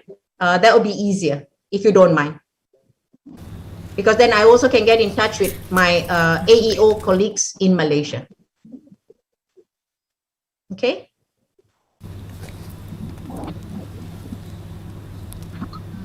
Back to you, Nella and Teddy. Yes, thank you, Ms. Asha. Sure, no problem. Thank you. Next, we will move to questions submitted on the Zoom chat and Slido. We have already received some good questions. Our co-host, please share screen the question. And for the participants who still want to ask the question live in the Zoom, please wait. We'll back to the live questions after the question from Zoom chat. The first question is from Mr. Han Ik Won. The question is regarding the on-site validation for AEO accreditation, is it possible to implement the virtual validation by 100% for all factors to be considered? Ms. Asha, please. Yeah, thank you for the question. This is always an interesting question. This has been explored right now. If, as I said in my next presentation, we have a document called the AEO Implementation and Validation Guide. There, a group of us had sat down and considered it. Now, in that consideration, there were different views for this validation. Of on-site validation as to virtual validation. So there are a lot of, a number of countries feel that virtual validation can only be done if it's revalidation. So it's not new companies. So where companies that already has AEO and it's time to do their revalidation in times like this pandemic, so we could do virtual validation. Or you could do hybrid, right? There could be a hybrid and maybe very specific. Now, for the full, for an on-site validation, at the moment, it's sort of agreed. There were countries that didn't agree on it because they said it's a new company. How do you know? You need to go on-site. You need to see the company. But well, some of the companies say, you can't come. We are open. Please come. But customs say, no, we can't come because of the situation. So they said, oh, I'm willing to take a picture. I'm willing to show live, I'm willing to show anything you want. So that depends on the country, right? That depends on the country because there are some countries that are quite willing to do hybrid. And that's something totally up to the country. So at the moment, I think that's all I can say because it depends on the country, whether they want to do it or not. But there are different groupings that are also looking how to do this, because I think at some point of time we need to pilot it out. It's no point saying no, you can't do it. That shouldn't be this way. Let's pilot, let's see how it happens. So that's, I think there are people who are trying to do, and I think South Africa is one of the countries that has been trying to do it, some of the very big players, big companies there. And I think in ASEAN, we are also trying to see how we could do at least a hybrid to some extent. So customs can do most of it, either virtually or desk review, and maybe very specific where we are not comfortable and we want to do confirmation, we can just go for that and come back and not do the full on-site validation, which might take a few days. Thank you. Okay, thank you very much, Ms. Asha. Is there any still question, co-host? Okay, the next question is from Mr. Subagio. How about if all importers are AEO?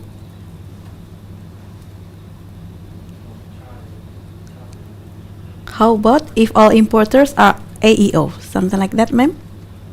Okay, I'm not very sure what it actually means. Yeah, it's fine if all importers are AEO, then all the importers will get benefit in the country. Right now, so I am not sure where the question is coming, but if you're touching with MRA, then the country of exportation is lucky because the importer is an AEO. So yeah, and the other one is what should the customs do to ensure all the importers implementing the AEO program? Yeah, send the only way is to actually promote the program. To ensure all importers implementing the AEO program. They promote, and it's a voluntary program, so it's totally up to the company. Up to the company whether they want to join the AEO program or not. So, yep, I think I've answered that. Okay. Yep. Okay. Is there any question again? The next question from Mr. Mungzul Khudel Chulun. Yeah. Greetings it's from... a lady though. Oh, sorry. We're so sorry, ma'am. Greetings from Mongolia. Thank you, Indonesian Customs and Asha, for the interesting presentation. What main steps should be considered to start implementing AEO MRA after concluding it? Ms. My Asha, take please. is always, thank you. My take is always pilot. pilot the implementation. That means, how are you going to recognize each other? The IT people has to start talking, because that is only when you can actually exchange. Because you have to recognize the numbers. That's why we talk about trader identification number, right? So once you sign, it's all and well. Signing is easier. Everything is done. Implementation. How is it going to work? It'll only work if it is recognized, right? So that means if Mongolia has signed with Korea, I think, how is Mongolia Customs recognizing the AEO from Korea, and how is Korea recognizing the AEO from Mongolia? So that is your first step, and you should put it in a pilot stage. You may have signed, but you have to pilot it, because your IT, you have not tried whether your IT, you may have discussed it, but you may not have tried. So that is one of the very important things, that where your IT really have to sit down and start discussing. Of course, you have other things which I presume you would have discussed during your MRA, which is how do you exchange information, all the secure exchange of information. So those are one of the main steps. But Mongo, just reach out to me anytime, and we can even talk about it some more. Thank you very much, Miss Asha. We still have more in the live here. We have Mr. Brian that has already raised hand. Hello, Mr. Brian. Would you please unmute your microphone? I cannot. Yeah, we can't hear you, Brian. Hear you. It's still muted.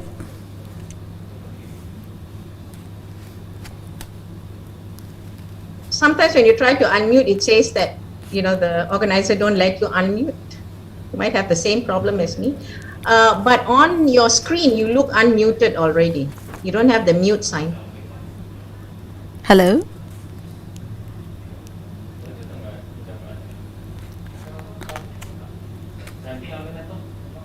Hello, Mr. Brian, we still cannot hear you. Or maybe you can put your he has question. A question here, which is I see on the chat. Brian, is this the question?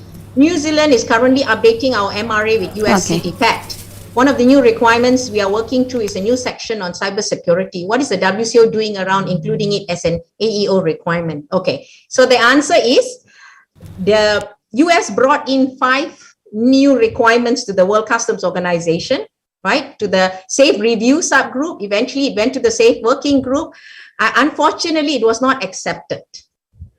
Right, so WCO is not doing anything right now on it because it was not accepted to be included into the safe framework of standards. So there's no work, at least from the WCO side at the moment. Right. But having said that, remember I said there's a review cycle every 3 years. We were told that the US will be bringing in the same 5 new requirements into the next review cycle to be included into the safe framework of standards. So if they do that, of course, the WCO will be working on it. Unless, having said that, other other customs administration would also want to bring it in because it's not yet a requirement under SAFE per se. But these are initiatives that member administrations are doing. And like US, it's not only the cybersecurity, they have 4 other requirements that they say if you want to sign an MRA, or if you have already signed an MRA with the US, this is the 5 new requirements that have to be implemented. So if you're talking strictly from a WCO, nothing is being done right now. Sorry about that. Thank you, Ms. Asha. And the next question is from Mr. Alwineto. Please. Selamat pagi, everyone. Can you hear me? Yes. Yes. Clear, sir. Yes. Thank you. Greetings to everyone, all our customs colleagues from all over the region. And it's always great to have an opportunity to talk to you in some form or the other. My name is Olwin Neto. I'm the customs counselor based in Jakarta. So very close to my Indonesian colleagues in particular, as you can well imagine. I don't have any specific question to ask, and my colleague Brian Lamb has already asked one. What I just wanted to really follow up on some of the comments that Ibu Asha Menon made. And Ibu, just to start off, your presentation was absolutely excellent. And the passion that you have for AEO and SAFE is clearly visible on your face. So thank you very much for your presentation. Thank you. What I just wanted to comment on is the outreach that you mentioned, and you particularly gave the example of Australia, new to the program, but how they have actually gone out to show traders, to show companies the benefits. I think that's a very, very important part of marketing AEO, because for one, the traders, the companies, business don't know the benefits of the program. So one is to really go out and reach out to them. Then they will join the program. And New Zealand in particular has done a very big outreach program in terms of the SES. We have more than 133 partners registered. And the program is going really well. What I also wanted to just give some thoughts and suggestions to member countries is that try and make the criteria as simple as possible. Because what I've noticed is if the more you put stringent criteria and you say this has to be required and you have that much of turnover and this much of transaction, traders get scared of. And people tell them, no, you will be audited and you will be, will continuously keep checking. So from their point of view is, then what's in this for me? Do I want to be continuously audited? Do I want to be checked? So we've got to understand that this, as Ibu has just said, that this is a trust. This is a partnership. So, we've got to trust each other. And yes, we put in controls, but we have got to be flexible in this. And remember, this registration that we give them is not a lifelong thing. We can withdraw it. Yeah. That's number one. The other thing I'd like to say is, from a trader and a company business perspective, money, dollars, or in case of Indonesia, rupiah is very important. So you've actually got to show them what the tangible cost savings are by joining this AEO program. So for example, in New Zealand's case, we have lower export transaction fees for lodging export entries. So SES partners have saved more than about $4.7 to $5 million of export transaction fees. We tell them that you will be globally registered as a secure partner. And as you already mentioned, very proud to put your logo on as an SES partners. So, we need to market this program, thereby you'll get a lot of more people to join. But just trying to put more requirements and sort of taking away the trust element, which is critical to this, I don't think will help. Thank you very much, Ibu Asha Menon. You've done an excellent job. Thank you. Thank you for that. Thank you for sharing, because that is what we really need. The transaction fees. That's why we don't have enough people sharing, the amount of savings. And I've taken note of that. And am I right? Reach out to you to ask for that information. Thank you, sir. Thank you. Well, thank you very much, Ms. Asha, for the first session, presentation, and question and answer. And we still have questions in the chat room, but we will answer the question later, or maybe while we have a break, Ms. Asha can answer the question through the Zoom chat. Before we continue to the second session, I would like to remind all participants that you can still drop your questions via Zoom chat or the Slido. And also, we want to have your feedback about this webinar. So please fill the evaluation form after joining this webinar on the link tree that have been provided. And for those who want to get the e-certificate, please ensure that you fill the evaluation form and join this webinar until the end. And before we continue to the second session, we will have a little game to play to refresh our knowledge. Ms. Asha, if you want to join, you may join with us. Okay, ladies and gentlemen, You can access the Mentimeter. We will use Mentimeter using the code that the co-host already sent in the chat box. Or go to www.menti.com/3882482. There will be 5 short, easy questions about our webinar today, and we still want to wait for the participants to join. Okay. As you can see in the screen, there are so many participants that have already joined. Okay, we will start our question. Our co-host, please start question number 1. Okay, answer fast to get more points. Where is RTC Indonesia located? It's very easy. We have East Jakarta, West Jakarta, or North Jakarta. The answer is East Jakarta. Oh, there's so people that answer not in East Jakarta. RTC Indonesia is located in East Jakarta. Let's see the leaderboard.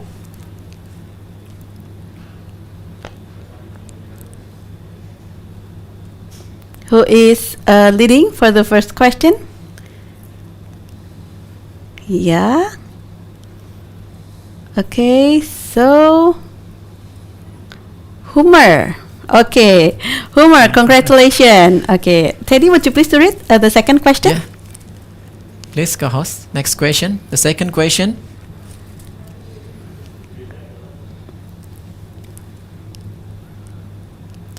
What series of customs collage is today's webinar? Series 6, Series 7, or Series 8?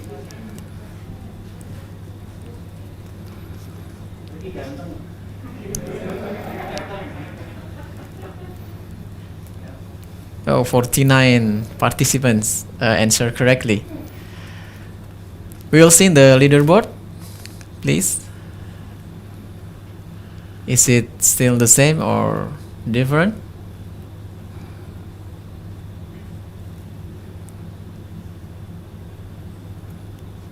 Oh, now it's Rashid.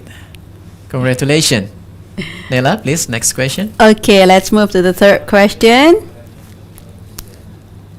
Question 3 of 5.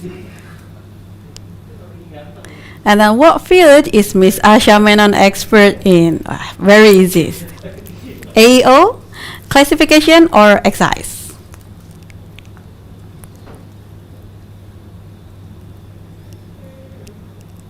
Let's see. Oh, only not all participants answer correctly.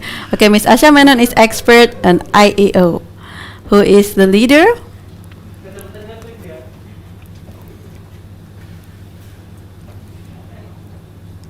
Okay. I think we have. Oh, still the same. Still the Rashid. same. Congratulations. Let's move to the next question. Teddy? Yes, for the fourth question.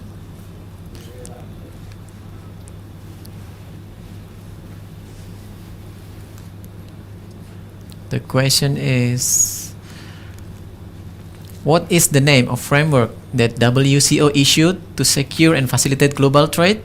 WCO Safe Framework of Standard, WCO Safe Package, or WCO Initiative of SIES?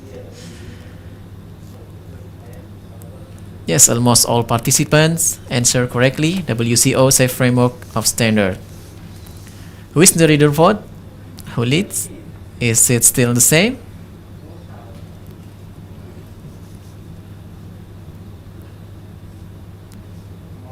It's still Mr. Rashid. Congratulations. And for the last question? Okay, thank you, Teddy. For the last question, it's very easy. Okay, question 5 of 5. Let's see. Which one is the original food from Indonesia? It's lasagna, curry, or rendang? It's so easy. Yeah, it's so easy. Let's see. Oh, still few people answer incorrectly. Well, rendang is original fruit from Indonesia. Let's see the leaderboard who is leading. Okay. I think that we have. Oh, Mr. RZ. Arfandi, congratulations, sirs. Okay, ladies and gentlemen, thank you very much for joining our little quiz for today. Before we continue to our next session, let's watch the RTC Indonesia video profile.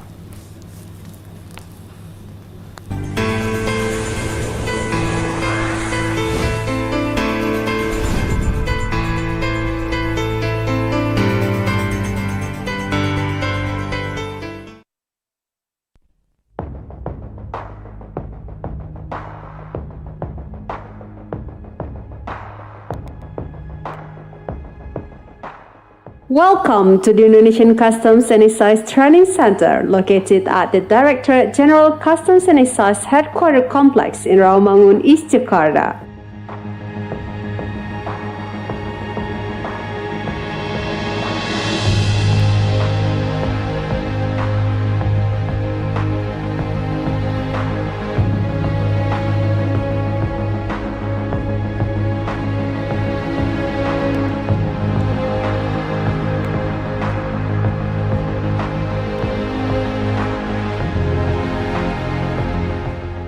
It was established in 1966, aiming to provide world-class quality training within the fields of customs and excise.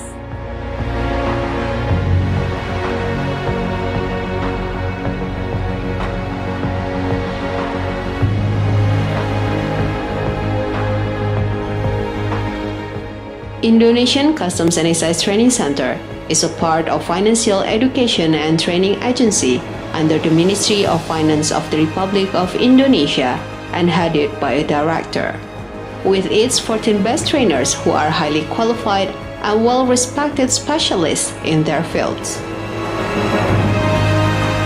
The Indonesian Customs and Excise Training Center has officially become the regional training center for the Asia-Pacific region after being endorsed by the head of customs administrations in the Asia-Pacific region at 21st WCO AP Regional Head of Customs Administration Conference on November 12, 2020. The commencement was marked with the signing of a Memorandum of Understanding between the World Customs Organization and the Ministry of Finance of the Republic of Indonesia on January 29, 2021.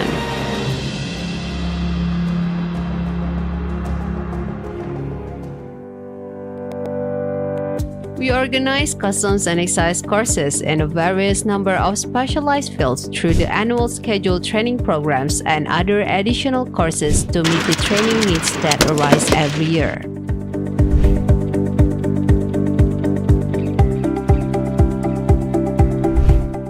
We also adopt diverse strategies to promote digital learning activities that result in the massive open online courses such as e-learning, distance learning, webinar, and talk show.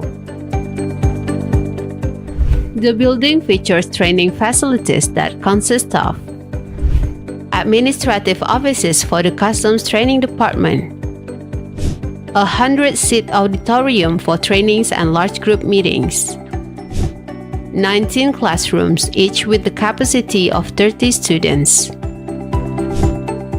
training lab with the equipment for simulation training, mock container examination, 3 dormitories with 70 rooms,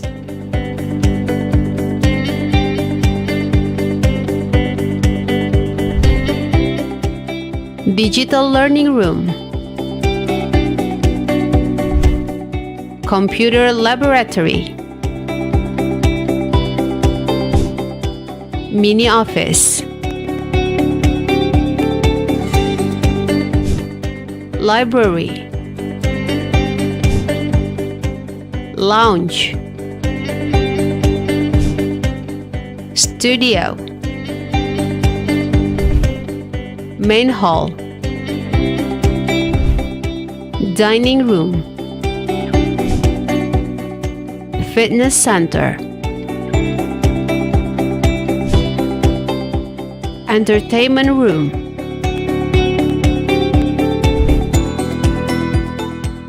stadium, swimming pool, tennis court.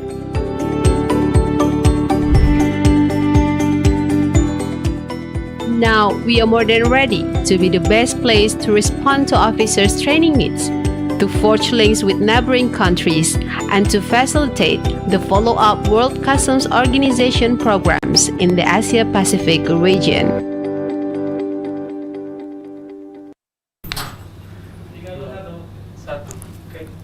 Okay, well, Miss Asha, are you ready? We will start our second session after refresh. Okay, Miss Asha, I think that you are still muted. Okay. Okay. Sorry, I didn't realize I was muted. Okay, Miss Asha, the time is yours for next 45 minutes for the second session. Right. Thank you, Nella and Teddy, for that. I hope all of you all managed to go and get a drink or a break. Like me, I really ran to the ladies' room and came back. If you look at the chat, I've given my contact in case any one of you all. Some of it I couldn't answer. I said I will come back to you later if you give me your contact. Or maybe later we can see. So I apologize for that. Okay, so let's go to the next part of the presentation. I hope you can see this presentation now. It is on AEO 2.0. Can you all see it?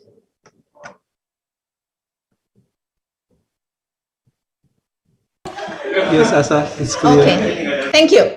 Now, we talk about AEO 2.0. Where did its origin come from, right? Now, what you see here is written 2019, but actually when I hosted, when I managed the 2018 or the 4th Global AEO conference, usually there's always one last session at the end, round table. What will be the next future? Because the global conference is only once in 2 years. And in fact, in that group, which I actually moderated, was very interesting. The men in the group, because there was only men, right, who were speakers, they all said that we have to move forward 2.0. So that's where it started. There has to be an AEO 2.0. So from the origin here, from there, you see at the Safe Working Group, April 2019, there was already talks about some key challenges, standardization and harmonization of the AEO program. And then in September 2019, the Secretariat, together with the WCO Safe subgroup, not the main group, the subgroup, they drafted a concept paper on AEO 2.0. And so the last part you will see, these were some of the considerations which we will look, not everything we will look, but some of it. What is standardized, harmonized implementation? What is minimum criteria? Recognition of other economic operators, involvement of OGA, expanding AEO to e-commerce free zones, augmenting the benefits, strengthening data, leveraging emerging technology, promotion of regional plurilateral MRA and validation recognition. So there's a whole list of things that they wrote. This could be AEO 2.0, right? So the background of this, other than I was saying, I mentioned the 4th AEO Global Conference, AEO program has come about 14 years. Because why I put 2007? Because 2005, when the SAFE first developed, we didn't have the AEO criteria in the SAFE. Only in 2007, the AEO criteria was formally put into the SAFE framework of standards. So that means it's been there like almost 14 years. So can you imagine, AEO has been there for 14 years. There's only 97 countries that have implemented it. Now, 97 AEO programs have evolved. Like, one of the early programs, US, New Zealand, those early ones. Can you imagine it's already 14 years down the line? So can you imagine how it must have changed? Then the WCO developed the draft concept paper. And now there's been talk since 2019, can AEO assist post-pandemic? Does this program help? And I think some countries are taking this forward. And I can say that at least for Malaysia, for one of the reasons why we've done AEO national with the 44 government agency or 43 government agency was to help companies overcome some of these pandemic issues, right? So what is AO 2.0? This is just running through very quickly. Some of it are harmonized implementation. We talk about optimization, expanding. So we'll go through most of it as the next slides come on, right? So why AO program are not harmonized? Again, the focus, right? Like I said, it totally depends on the country, whether they want to only open for import or only open for export. Like remember, US was only import, New Zealand was only export. Some countries, they open for almost everybody. Some countries only import and export. So there is some differences. You can't help it because it's the capability and the capacity of the customs administration in the country. Remember, benefits, because you can't just open up the program and you have nothing to give to the private sector, right? And so those are some of the things. And again, it's the country, the build of the country, the build of the trade, the build of the model. So there's a lot of things come into play on the other side. So while just now we talk about there's so much benefit on this AEO, I mean, there's a lot of challenges also. So, like I said, there's no 100% perfect program, right? So that's the one, non-inclusion of all economic operations. This proportionate cost to meet AEO criteria and requirement with the benefit, I just mentioned that. Entry benefits, earlier I said some of the conditions, and I think our New Zealand colleague said, yeah, we shouldn't look at all that. Yes, that's what WCO recommends, but it's again up to member states or members to put into place the requirements. Whether other government agencies involved in clearance process but not included in the AEO program, that's another thing, and that's one of the reasons why Malaysia had decided to include everybody other than the pandemic was the clearance process.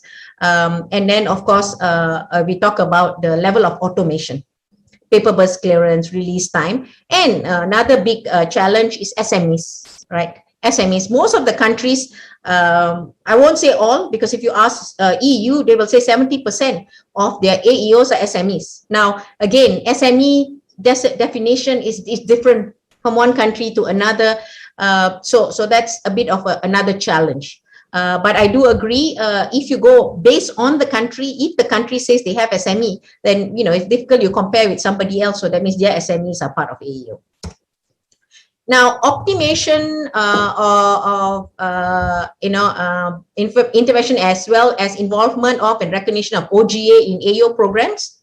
That's another thing that we look into AEO 2.0. And I think if you noticed, and if you are part of the 5th AEO Global Conference, you would have heard there was 2 sessions, one in the main session, which is the session 2, and one on the second day, where I was talking about, we talk about the involvement of OGAs, why you need to get OGAs on board. And I think I've already reiterated or explained just now why OGA should be part of it. Customs is not the only one at the border, right?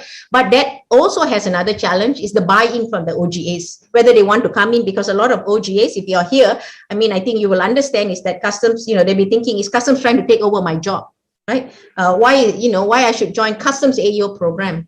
And that's one of the reasons why in Malaysia, sorry for bringing this example in Malaysia again, was because we made it a national program to say that it's no more a customs program. We signed the MRA, we may lead for some time, but the program is actually a national program. So it's national. So it's all government agencies are part of this AEO program, right? It's a national AEO program and not a customs AEO program.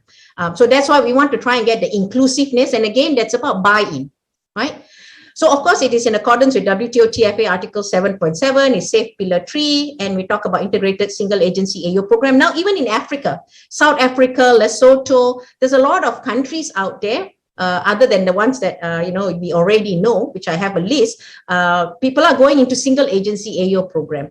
Even though they're just developing their AEO program, they are already getting in the buy-in from other government agency, because they said, well, we might as well do it one shot. Let's get the buy-in from other government agencies and make this AEO more wholesome. So then this would actually solve this OGA issue.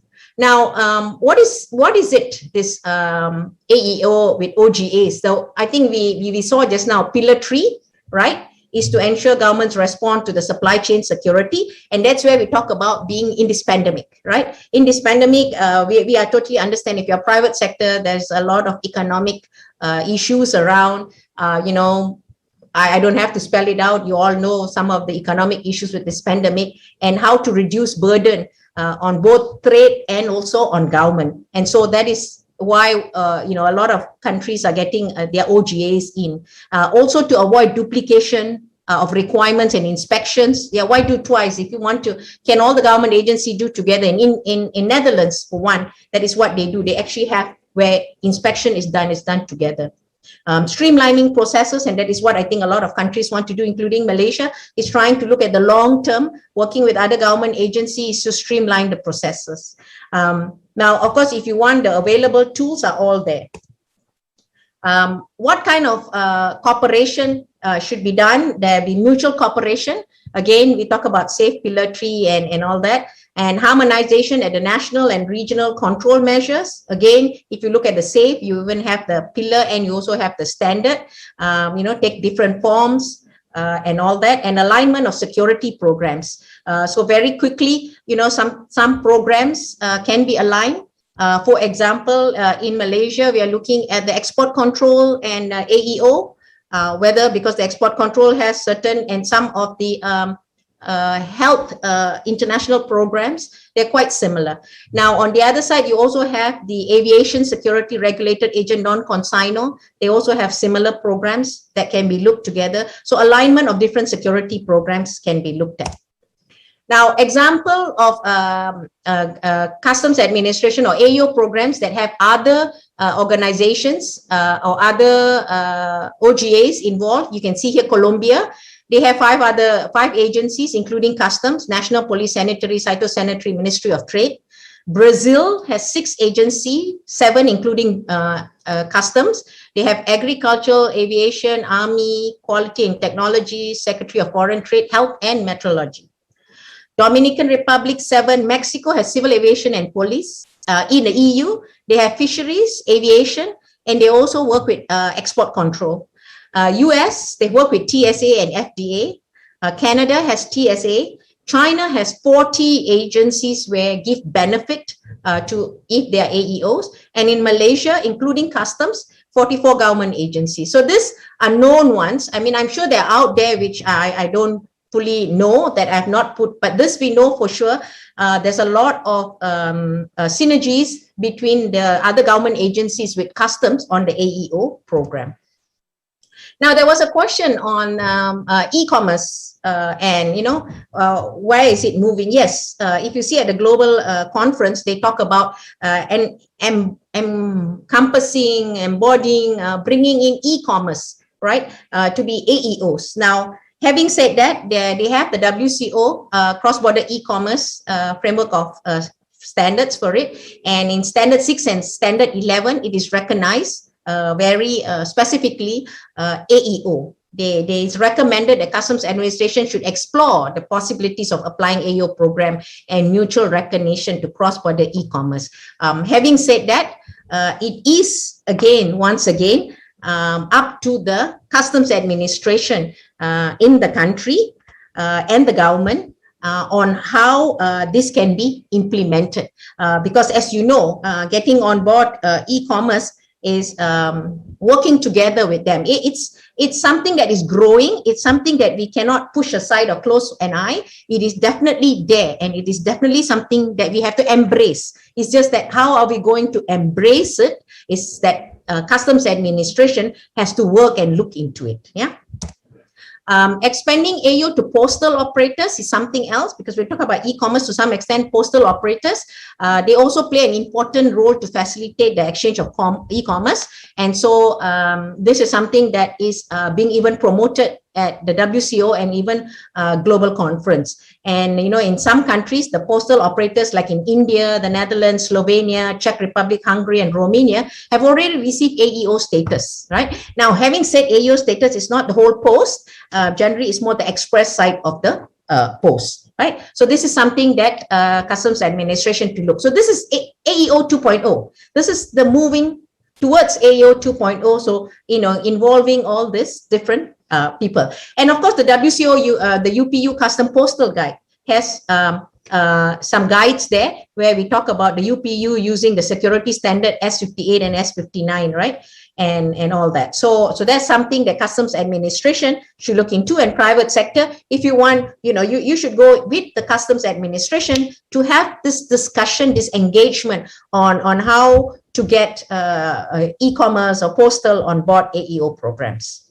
Now, there's another one that has been discussed other than e-commerce and postal is free zones, right? There is this guidance on customs approval of free zones operators, and part of that guidance, it talks about customs should use AEO validation criteria to verify compliance level, right? So this is what the free zone authorities or the companies in the free zones should be allowed to be AEO. So this is where moving forward, that it doesn't mean that they're in free zone, they shouldn't be. So that's why you have this guidance. Now, augmenting the benefits, again, I think we talked about just now, that's why that long presentation with all that benefits, because as I said, it plays a big part. So this has been one of the challenges. And that is why it has been brought into AEO 2.0, augmenting the benefit. It should be tangible, meaningful, transparent, and measurable. And that is why, I said if countries or even customs administration or even companies, if you have measurable, you have statistics, tangible, beneficial benefits, I think it's good to share with the world, because, that will help understand the program better and expand the program, and more companies can become AEO and enjoy the benefit that it can give. Of course, the benefit should remain attractive and commensurate with investment, which there's a lot of studies, especially done in US, that it does commensurate with the investment. If you go and look at it, you will see most of them say eventually at the end of the day, you might have to come up with initial, but at the end of the day, you win. Systems established to identify and enhance AEO benefits. So those are some of the things that for AEO 2.0 to see those benefits.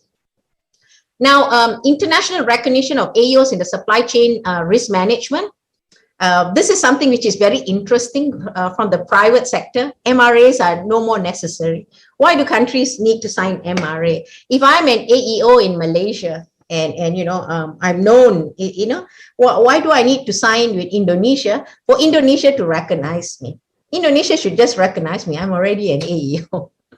So those are some of the things that MRA are no more necessary. Why do I need that? So what they are saying here, because they're not necessarily have MRA, so there must be a minimum criteria or standard that has to be adhered to, that has to be implemented. And if they are implementing it, the companies, so why not recognize them, right? So there was some talk about validation and recognition by WCO, but I don't think that goes down very well. AEO programs implemented uniform, harmonized, right? Via single tier certification. Now here, again, I think I didn't mention earlier, but I'll take this opportunity. The harmonization part I didn't mention is about the programs also a bit differ. Some countries have tier programs. So they have tier 1, tier 2, tier 3, for example. Many countries only got one tier. If you're AEO, you're AEO. Some has a compliance program. Then you have an AEO program. And so you have tier 1, tier 2, or sometimes tier 1 has only this much of requirement. Tier 2 has extra requirements, and tier 3 is the full requirement. So those kind of things, it's not that you can't. I mean, every customs administration can implement as they like, as long as they know what they are implementing and what they're going to sign MRA and who gets the benefit.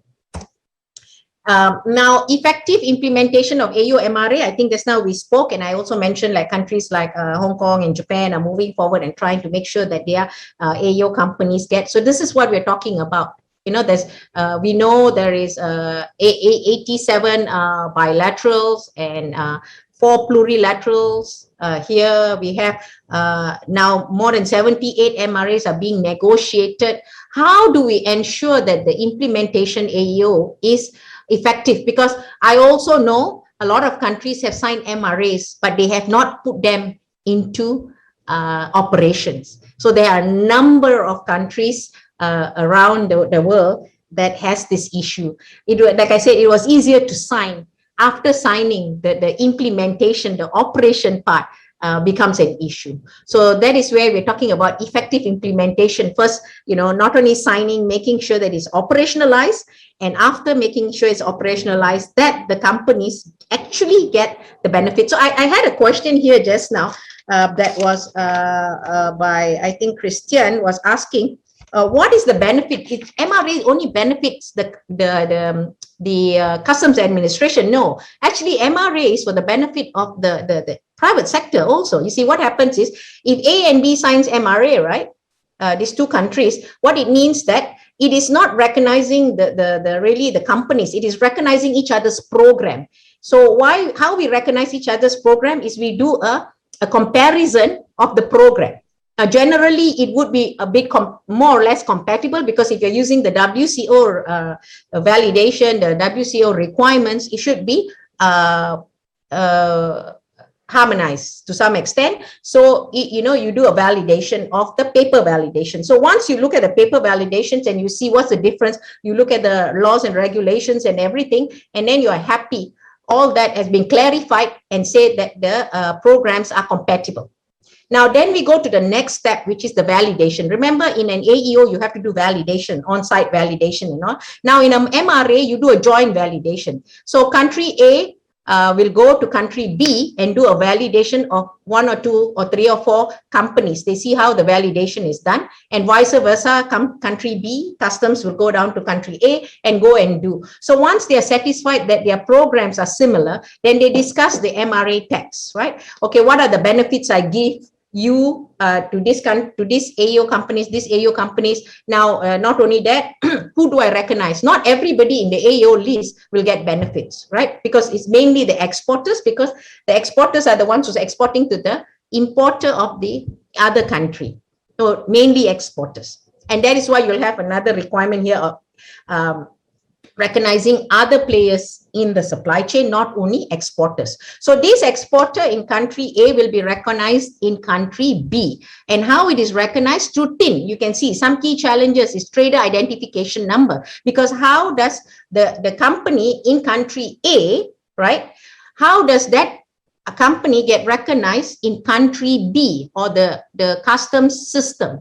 It have a identification number. So those, just to give a very quick understanding. So these are some of the key challenges, right? Because of these key challenges, sometimes the implementation of AEO MRA is not so smooth. It's not really operationalized, okay?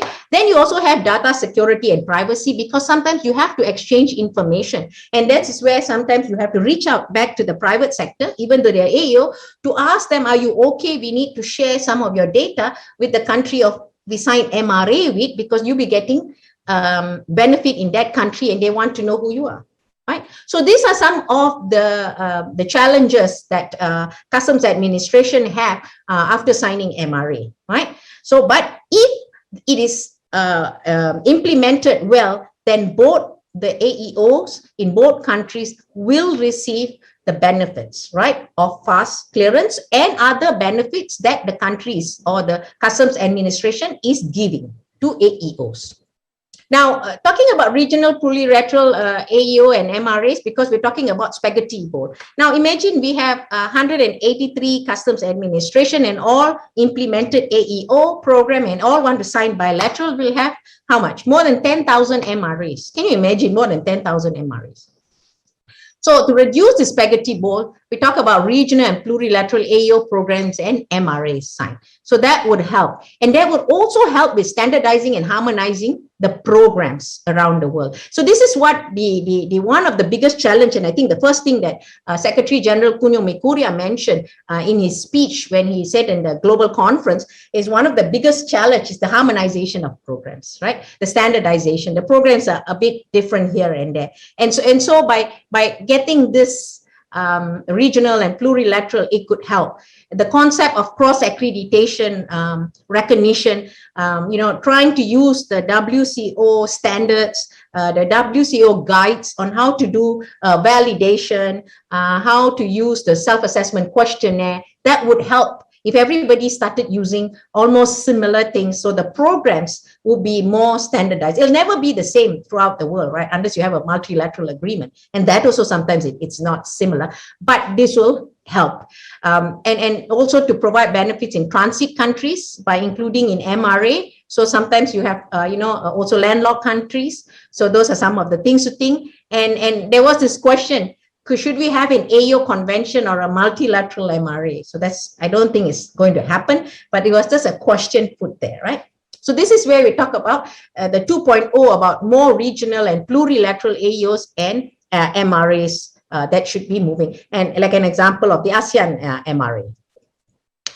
Recognition of economic operators, that is what I mentioned earlier. Remember that now at the moment is more the recognition of exports of each country that is recognized in an MRA. So here they are talking about, could that recognition be extended to other people in the MRA, whether it's the transporters, the brokers, can they all be also be recognized? So that is something that needs customs administration to look into it. I know EU has already been talking about it for some time now, and they've been talking to see how. I think there are some pilots, some recognition of other economic operators under MRA they've been trying to do, but I don't have those information yet, but they are.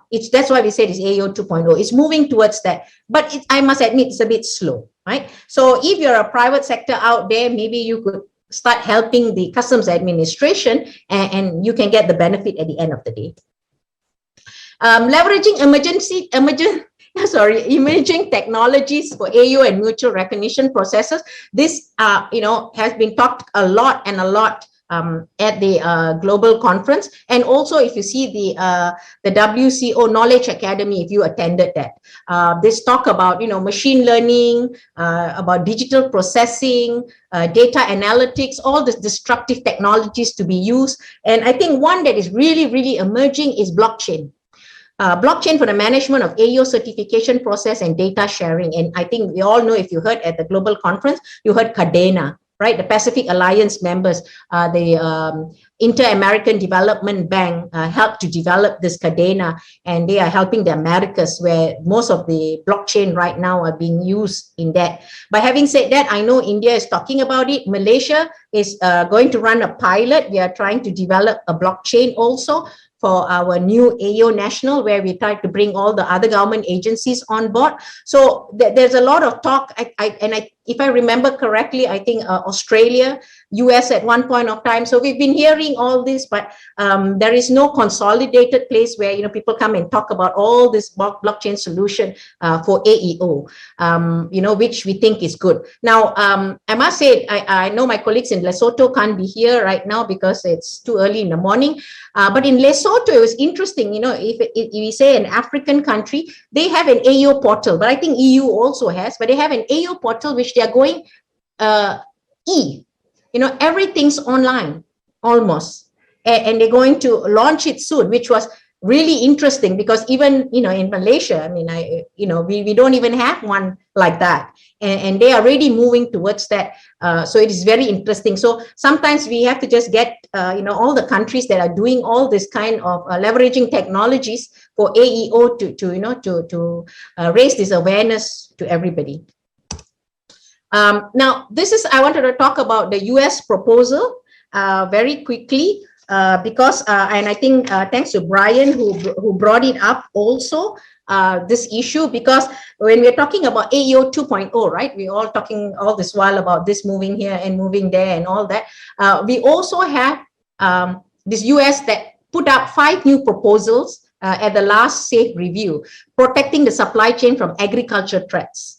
And I must say, IPPC also brought that issue up in the global conference. That is how to keep your containers clean from agricultural threats, from pests. Statements of support for supply chain security from the company. Design and support the security program with an audit process. This is for companies, extra requirements. I know our colleague just now from New Zealand said we shouldn't increase and make life more difficult with new requirements. But we have countries that say, but there's new emerging threats coming out. So with new emerging threats, so that there are some new requirements that has to be put into the AEO, and these are some of it that will be going. So I'm not promoting this for US, but I just bringing it up to make sure that people are aware. If you're thinking of signing an MRA with US right now, these are 5 new requirements that you have to do.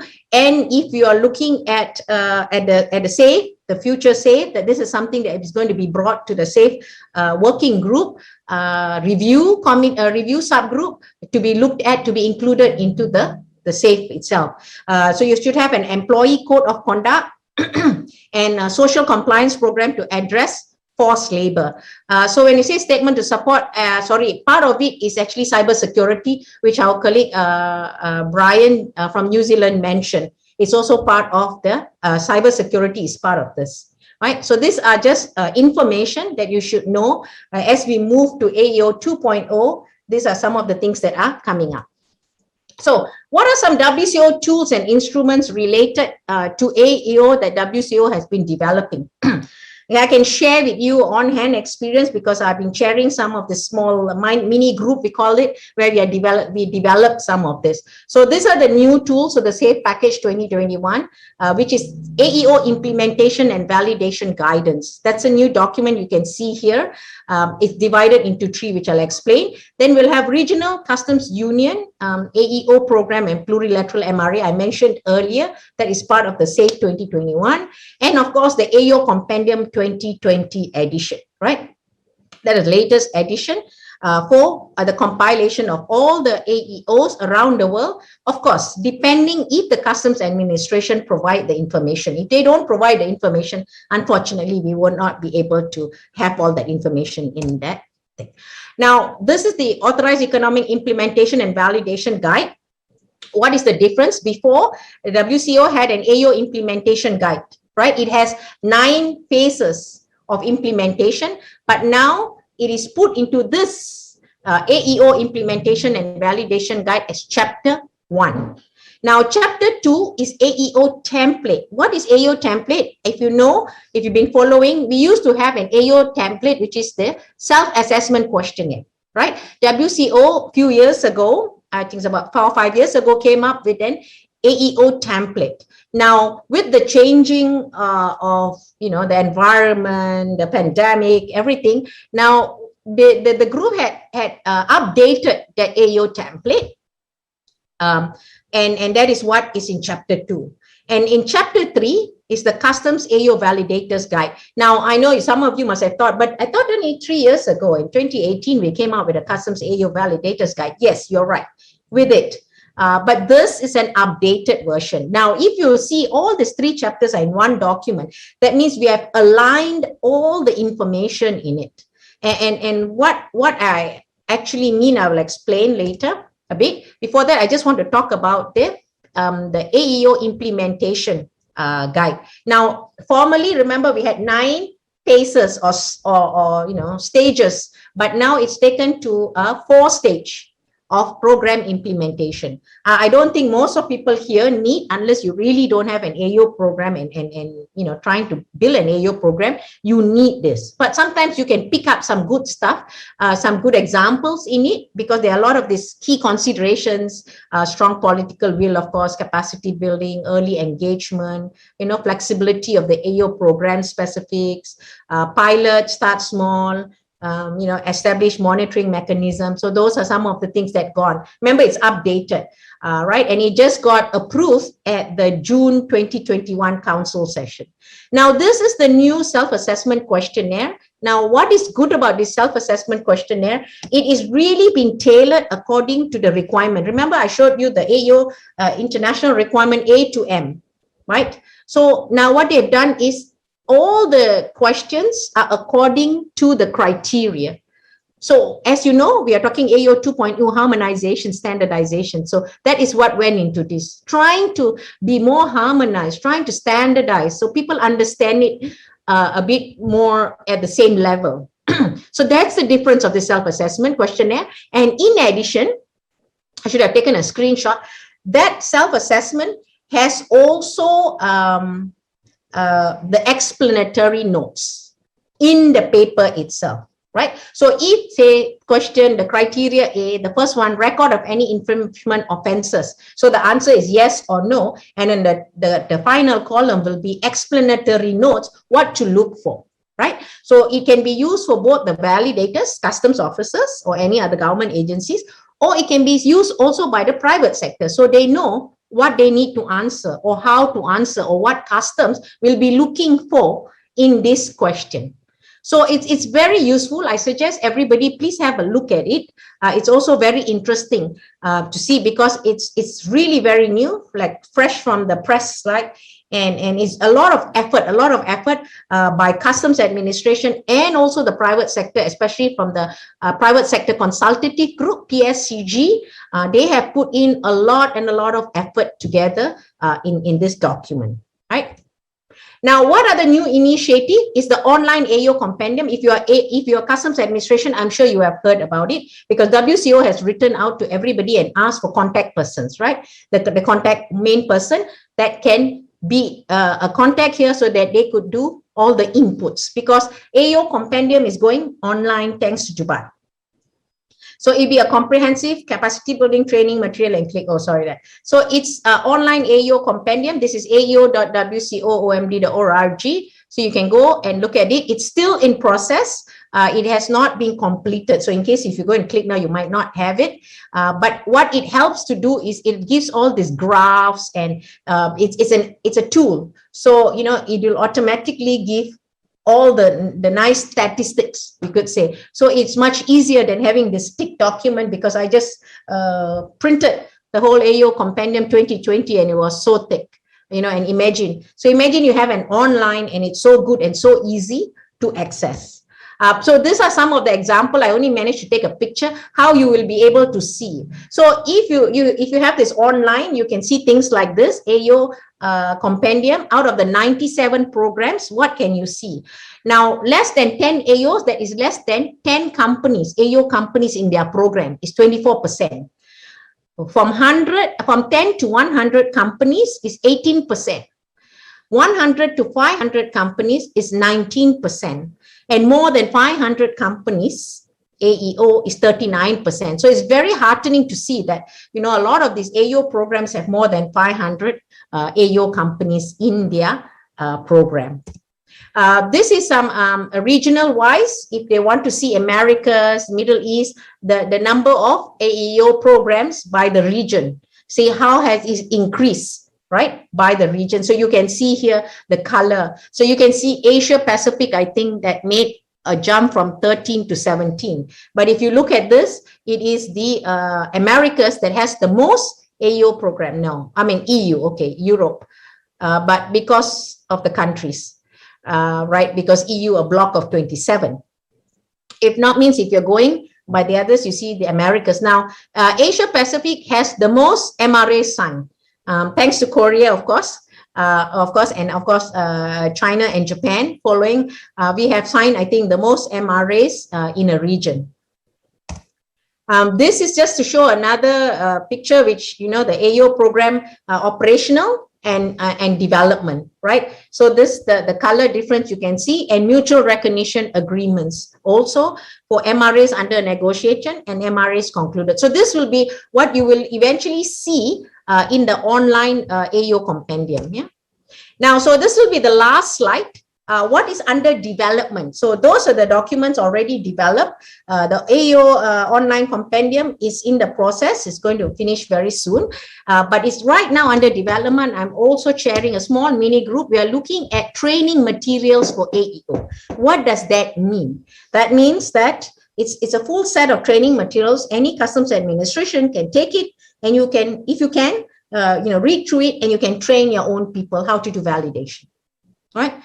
We have a very good chapter or module in it, where the private sector has put in a lot of effort from the PSCG, where they have actually written from their perspective, you know, the private sector, what is a supply chain? What is a value chain? What is the risk? So there's also very good material from the industry side or the private sector that they have provided. So it's quite a long chapter. It's until A to J, I think. So we are finishing it. We hope to finish by next month, hopefully. And it'll go through its course of processes.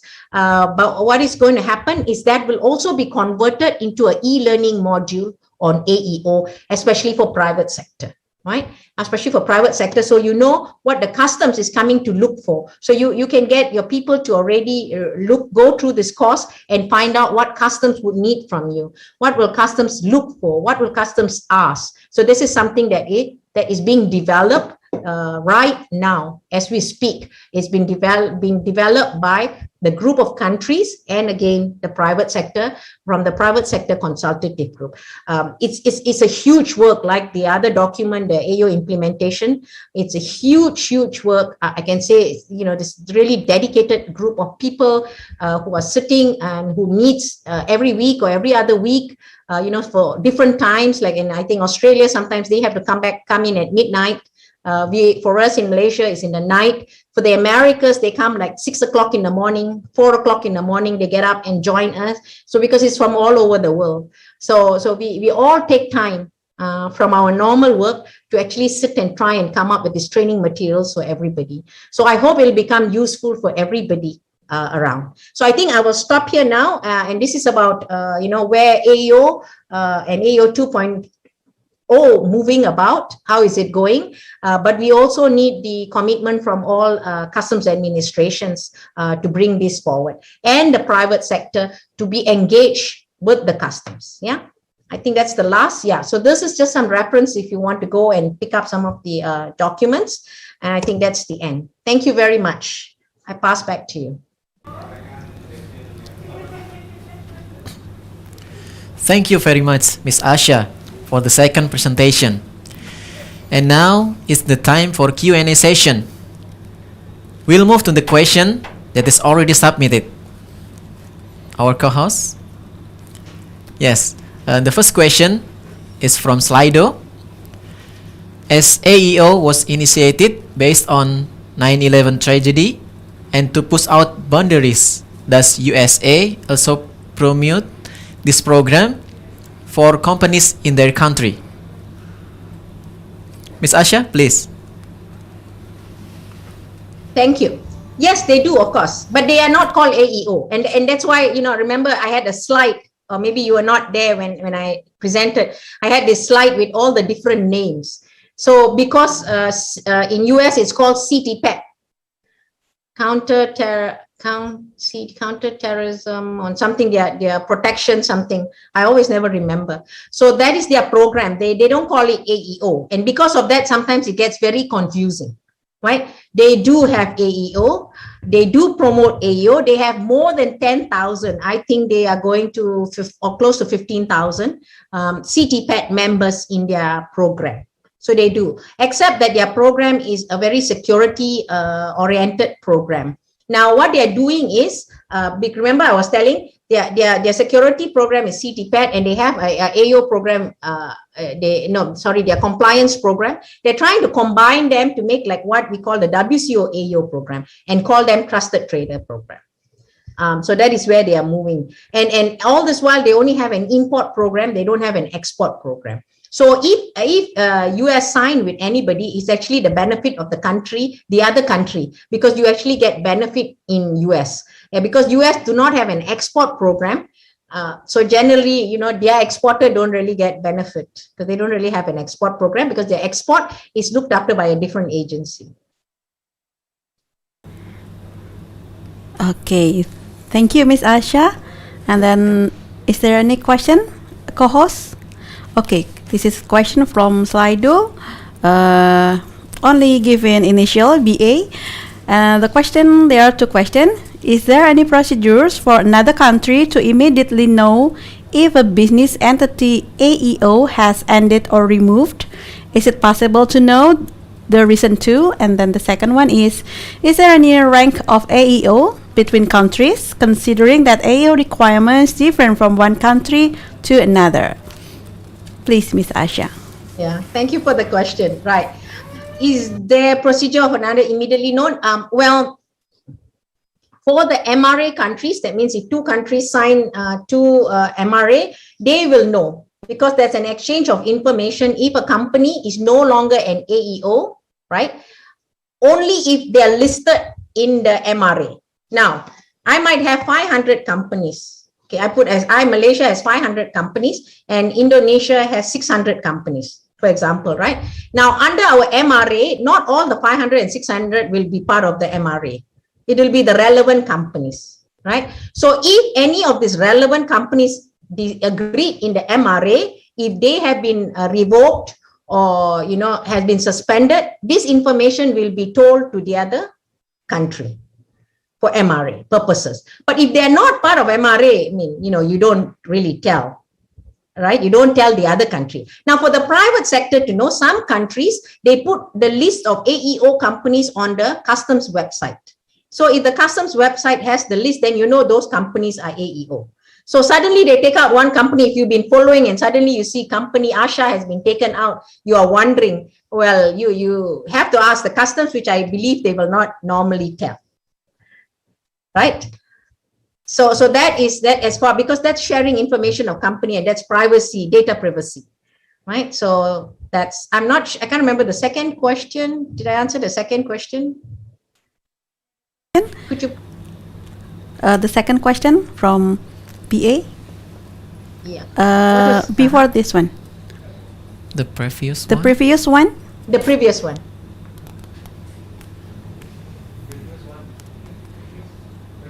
Yeah. The question from BA. Yeah, the Yes. second question. Is there a rank? Yeah. No, there's no rank. The AEO requirements are generally the same. The 13 requirements, they are the same. What I remember I said, it's just that what could differ is additional question. So generally, the 13 question is the same. So you can't say the requirements totally different. The standard or minimum requirements are about the same. And there's no rank. Absolutely no rank between countries. Okay. Yeah. Okay. And I like the other question, the one Okay. that you showed Thank about you. the Next halal question, supply thank you. chain. Yes, it's for any supply chain. It is for any mode of transport. It could be air, land, or sea, depending on the country, right? Or road, air, land, sea, or train. Yeah. So it can be any mode of transport, any kind of supply chain. So it could also be for halal. Okay. We will We'll move. Yes, Then steady. the live question, Mr. Togap. Please unmute your audio.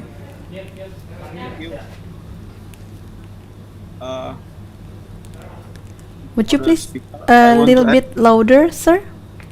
So sorry. Hello? Can you hear me? Yes. Yes. Clearly, okay. I want to know, Ms. Asa, do you have a list of unsuccessful story concerning the implementation of this EAO program? Because sometimes we can learn or study from the lackness of the users, maybe lackness of political will, just like you said, or maybe lackness of law, or maybe lackness of the technology. And maybe you can categorize it, which is the lackness of the failure of this authorized economic operator. Thank you. Ms. Asha, Okay. please. Yeah, thank you for that question. Yes, well, you actually hit the nail. I mean, most of the time, the challenge is on the first challenge, because that is the first thing we say in any implementation of an AO program is the political will, right? That is the number one requirement compared to any other requirement, and that has happened to one or two countries where they had their AO program in development almost, and then they took it out. Because why? Political will, change of people.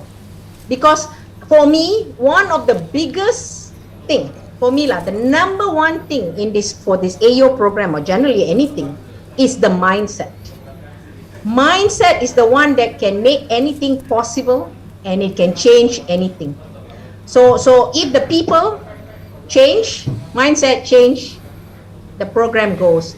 It is also not believing in the program. People think it's too hard, it's too difficult, they let go. It's sometimes they cannot see the benefit. Sometimes they find hardship, political will. It's always that mindset. For me, that is the two main thing, because everything else you can overcome.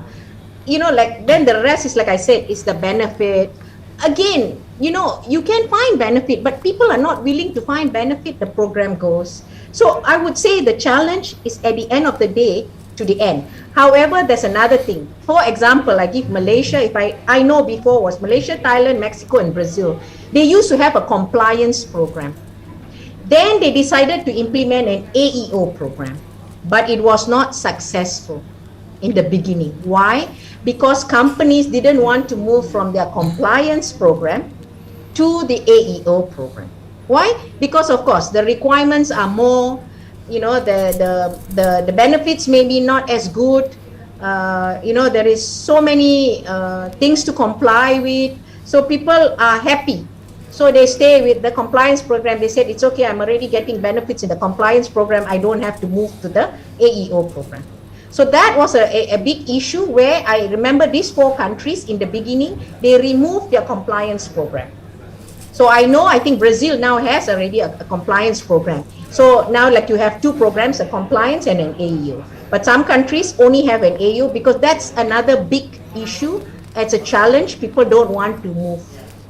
And that means people don't want to buy in because they don't see the benefit. And the challenge is always outreach. And another challenge is own customs personnel. That's another big one because I have countries like Mexico have said that is a challenge for them. When, you know, the AEO team and maybe the top level all say AEO is good, but the operational people at the border, at the ports, they don't believe in AEO. So they say, I don't care your AEO. So the company will feel what? Oh, why I join AEO?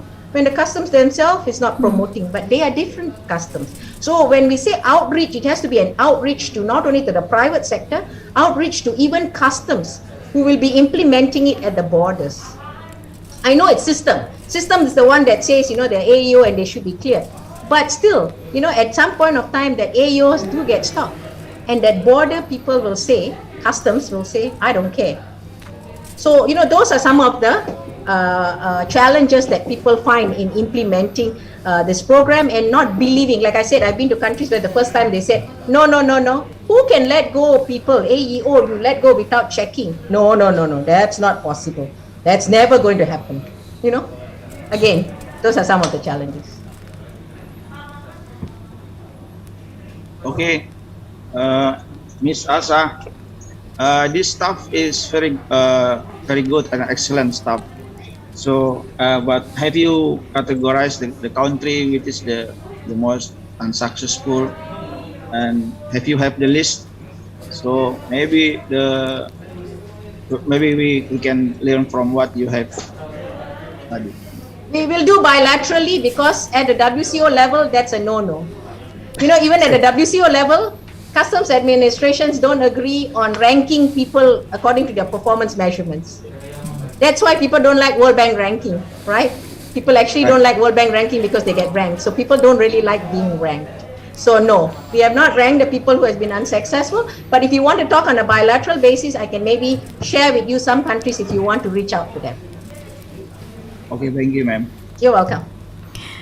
Okay, thank you, Mr. Togap and Miss Asha. We still have the one who is raising her hands, Miss Devi. Can you hear me? Okay, please unmute your audio, Miss. Hello? I cannot hear your voice. Hello? Oh, Can you hear my voice? Yes, clear. Can hear. Okay. Thank you for the opportunity, MC and Bu Asha Menon. My name is Switri from Indonesia. So I have 2 questions. So my first question is related to the first session actually. And from your explanation, there is a small family company that are certified as CityPaid. However, in fact, the MSME, micro, small and medium enterprises, are not interested to join the AEO program because of the 13 AEO criteria are too difficult for them. So could you give the best practice that was applied in several countries so that the MSME would interested to join the AO program, what customs would do.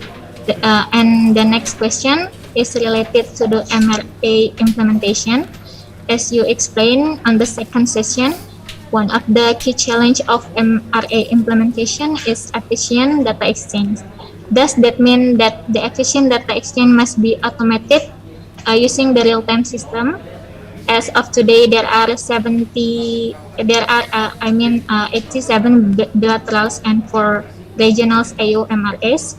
So do all of the MRA implementation mostly use the system, or according to you, is it enough to exchange the data via email? Could you give the best practice that the WCO recommends? Thank you in advance, Ms. Asamenon. Thank you very much for both the questions. Now, SMSE, or small and medium size, even smaller, right? We totally understand. What I would suggest to people is, or to customs, is to have a separate program for them as a stepping stone, because it's very difficult to get them on board. It is one of the biggest, SME is one of the, I think, biggest issue, and it's been in if I talk about a global conference, I've managed it since 2012. There has always been the issue from 2012 until today, 2021. People all talk SME, and it's not been overcome yet. Except US gives this example that they have this husband and wife truck, right, that they can, because they get really good benefit there. Now, if you're following the best practice of US, it was because of the benefit. So you know how they work, they say it's like this. Now, this husband and wife got one truck, right? If they were crossing borders in a normal situation, if they are not a CTPAT, it'll take them 1 day to only move one time, because the queue. Because they are CTPAT, they bypass all the queue and they can go through. That means they can go and do transfers between the two countries more than one time a day. So isn't that beneficial for them? That means beneficial by cost, by time. So because of that, they got their, this SMEs on board. So if you are following that example, that is something that we have to look in our own countries. Can we give them any kind of benefit that these SMEs are willing to go through the requirements and become an AEO, that they're willing to. Now they're not willing to because they say it's so difficult. And what are the benefits I get after putting all this time and effort? I'm here, a small company, trying to make money, trying to make some profit. Now that profit is going to go into AEO, and I'm not even sure that I will get back that money, that benefit. So that's why people don't get on. So if you're looking by US, you have to make sure that the benefits are good. Now, if you're talking about giving them a stepping stone, it's like having another program, right? Where this program gives them 1 or 2 simple benefits and maybe not all the requirements. So you could do a stepping stone. So once they notice, oh, okay, this is simple to attain this and I get this benefit, it's beneficial. And so then I will jump to the next level, right? Like you say, you can only stay in one level for 3 years and you have to move. Means you go out of the program, for example, right? So that will give them incentive after 3 years. If they think it's beneficial, they'll move to the next step. So that's something that people could think of. I mean, I'm sure there's a lot of out there. There's a lot of things that, being thought of. But these are some of the things off the cuff. I'm telling you that, these are some of the things that we should think about on how. But there's one more. It's not a benefit, but how you go and do validation. That's why they get scared. Now you look at the questionnaire. Okay, in Malaysia, for example, we have 66 questions at the moment, the questionnaire. The first thing the private sector say, oh my God, this is so many questions. The SME will say, oh my God, am I looking at 66? I got no time. It will take me like 3 days to answer all these questions, to collect all these documents. Forget it, keep it aside. Now, this is where I think the assistance, the engagement to the SME should come in. For example, Korea has something called the AO Association. The AO Association helps companies, immaterial of what size they want to become an AO. They go to the AO Association, they help them. So that helps. So that you have that kind of thing that helps. Another thing is you make sure that SMEs, maybe they don't have to answer all the question. The question is for anybody who has to answer everything, because they are small, so their requirement is less. For example, we always say in a big company, you might have to have badge, uniform, but SMEs, you know everybody, you don't need that. So that becomes cheaper. Remember, I was talking about premises. That's also different. Now, if you don't have cargo security don't come into place. So they must know there is a difference between the size and also the requirements. I hope that helped answer your question on that. And your second question was on MRA implementation. Yes, like I said, a lot of MRAs has been signed. And I can tell you more than half of it are still doing manual or emails. IT system is still being tested, is still being used. I would think, of course, the good ones will be, the big companies, I'm sure, the big countries. I'm sure New Zealand and Australia's are here, US, EU, Canada, those countries, I think they are using IT. But for the others, a lot of countries, are still using. I'm sure Singapore's maybe IT using. We could go to Singapore in this region, but a lot of countries are still using email system. I hope that answers your question. Thank you, Ms. Switri and Ms. Asha. And for the last question, Mr. Mohammed Riaz Samim, please unmute your audio.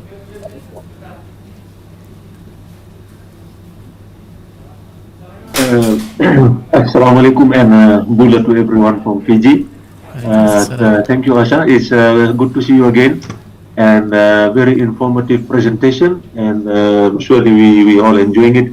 My question is a simple question, and it's just to highlight again that it's a remarkable achievement for Malaysian Customs to get 44 agencies on board the OGAs, and like you mentioned earlier that you do capture the requirements on the documents. Question is simple, is during the validation exercise, the actual visitation, do they also accompany, are they part of this validation exercise, or is just that you capture on the document and the team, whoever goes, takes care of it? Thank you. Thank you for the question. Excellent question. Ours is still in a pilot because we are still piloting. So I'll give an example. So like a company like IKEA needed, if I'm not mistaken, 7 other government agencies, including customs, right? So all 7 went to the company. So everyone went to see actually what.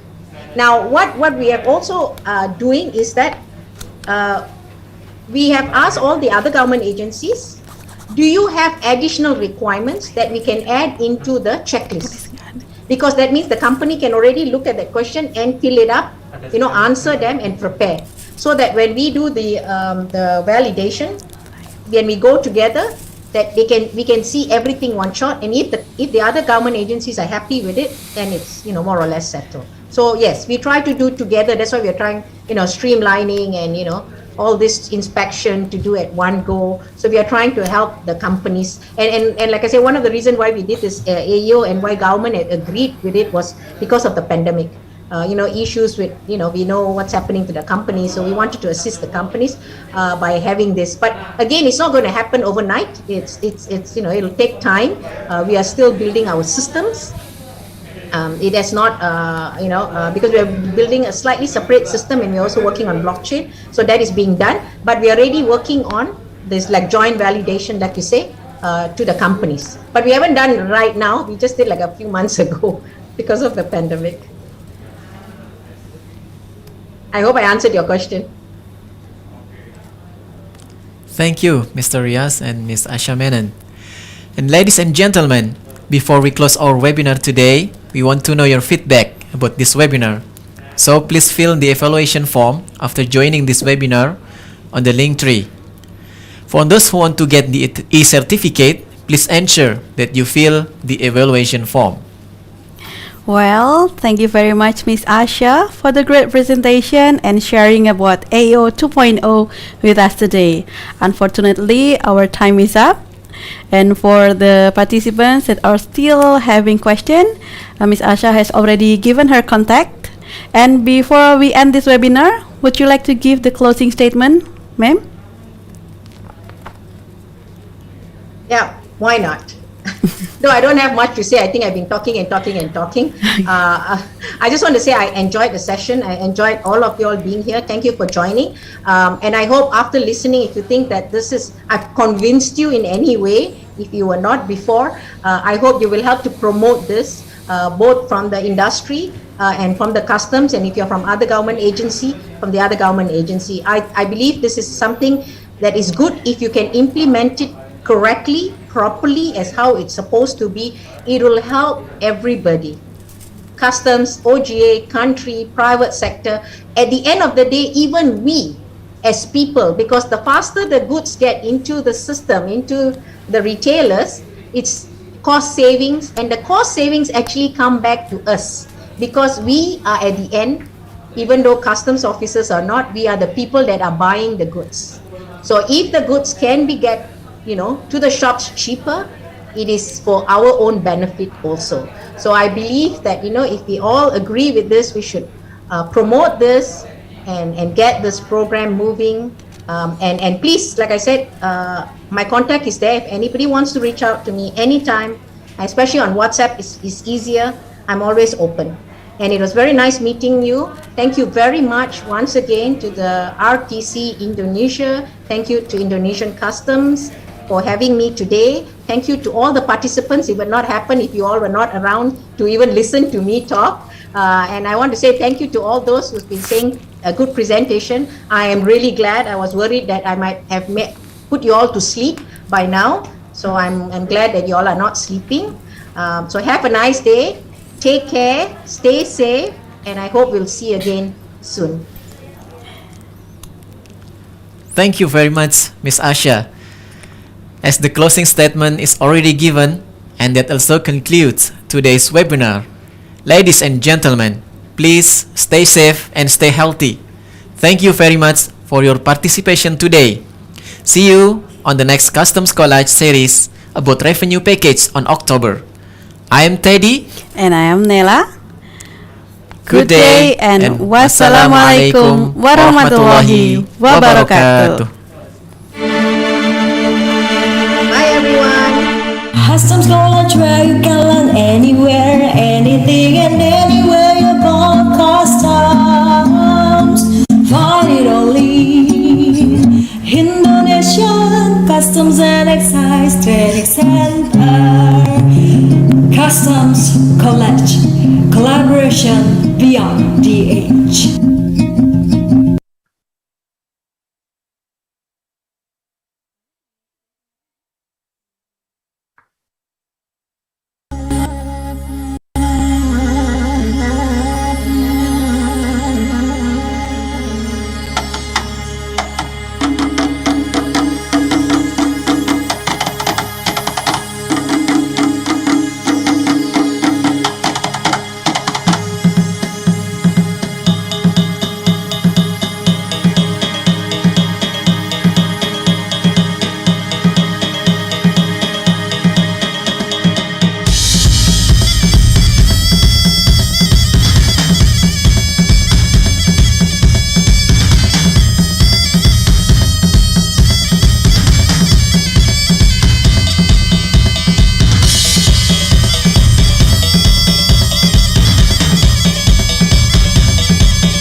hijau di awang-awang berkencan-jana bangun kaya karinglang suku narang naos sejumpa matu mamalu napang mega mari bernakari manuk dadari manuk pangkagana terlamak sari Indonesia Jaya manuk dadari pangkaton carana rasengah hiji rukun sakabena.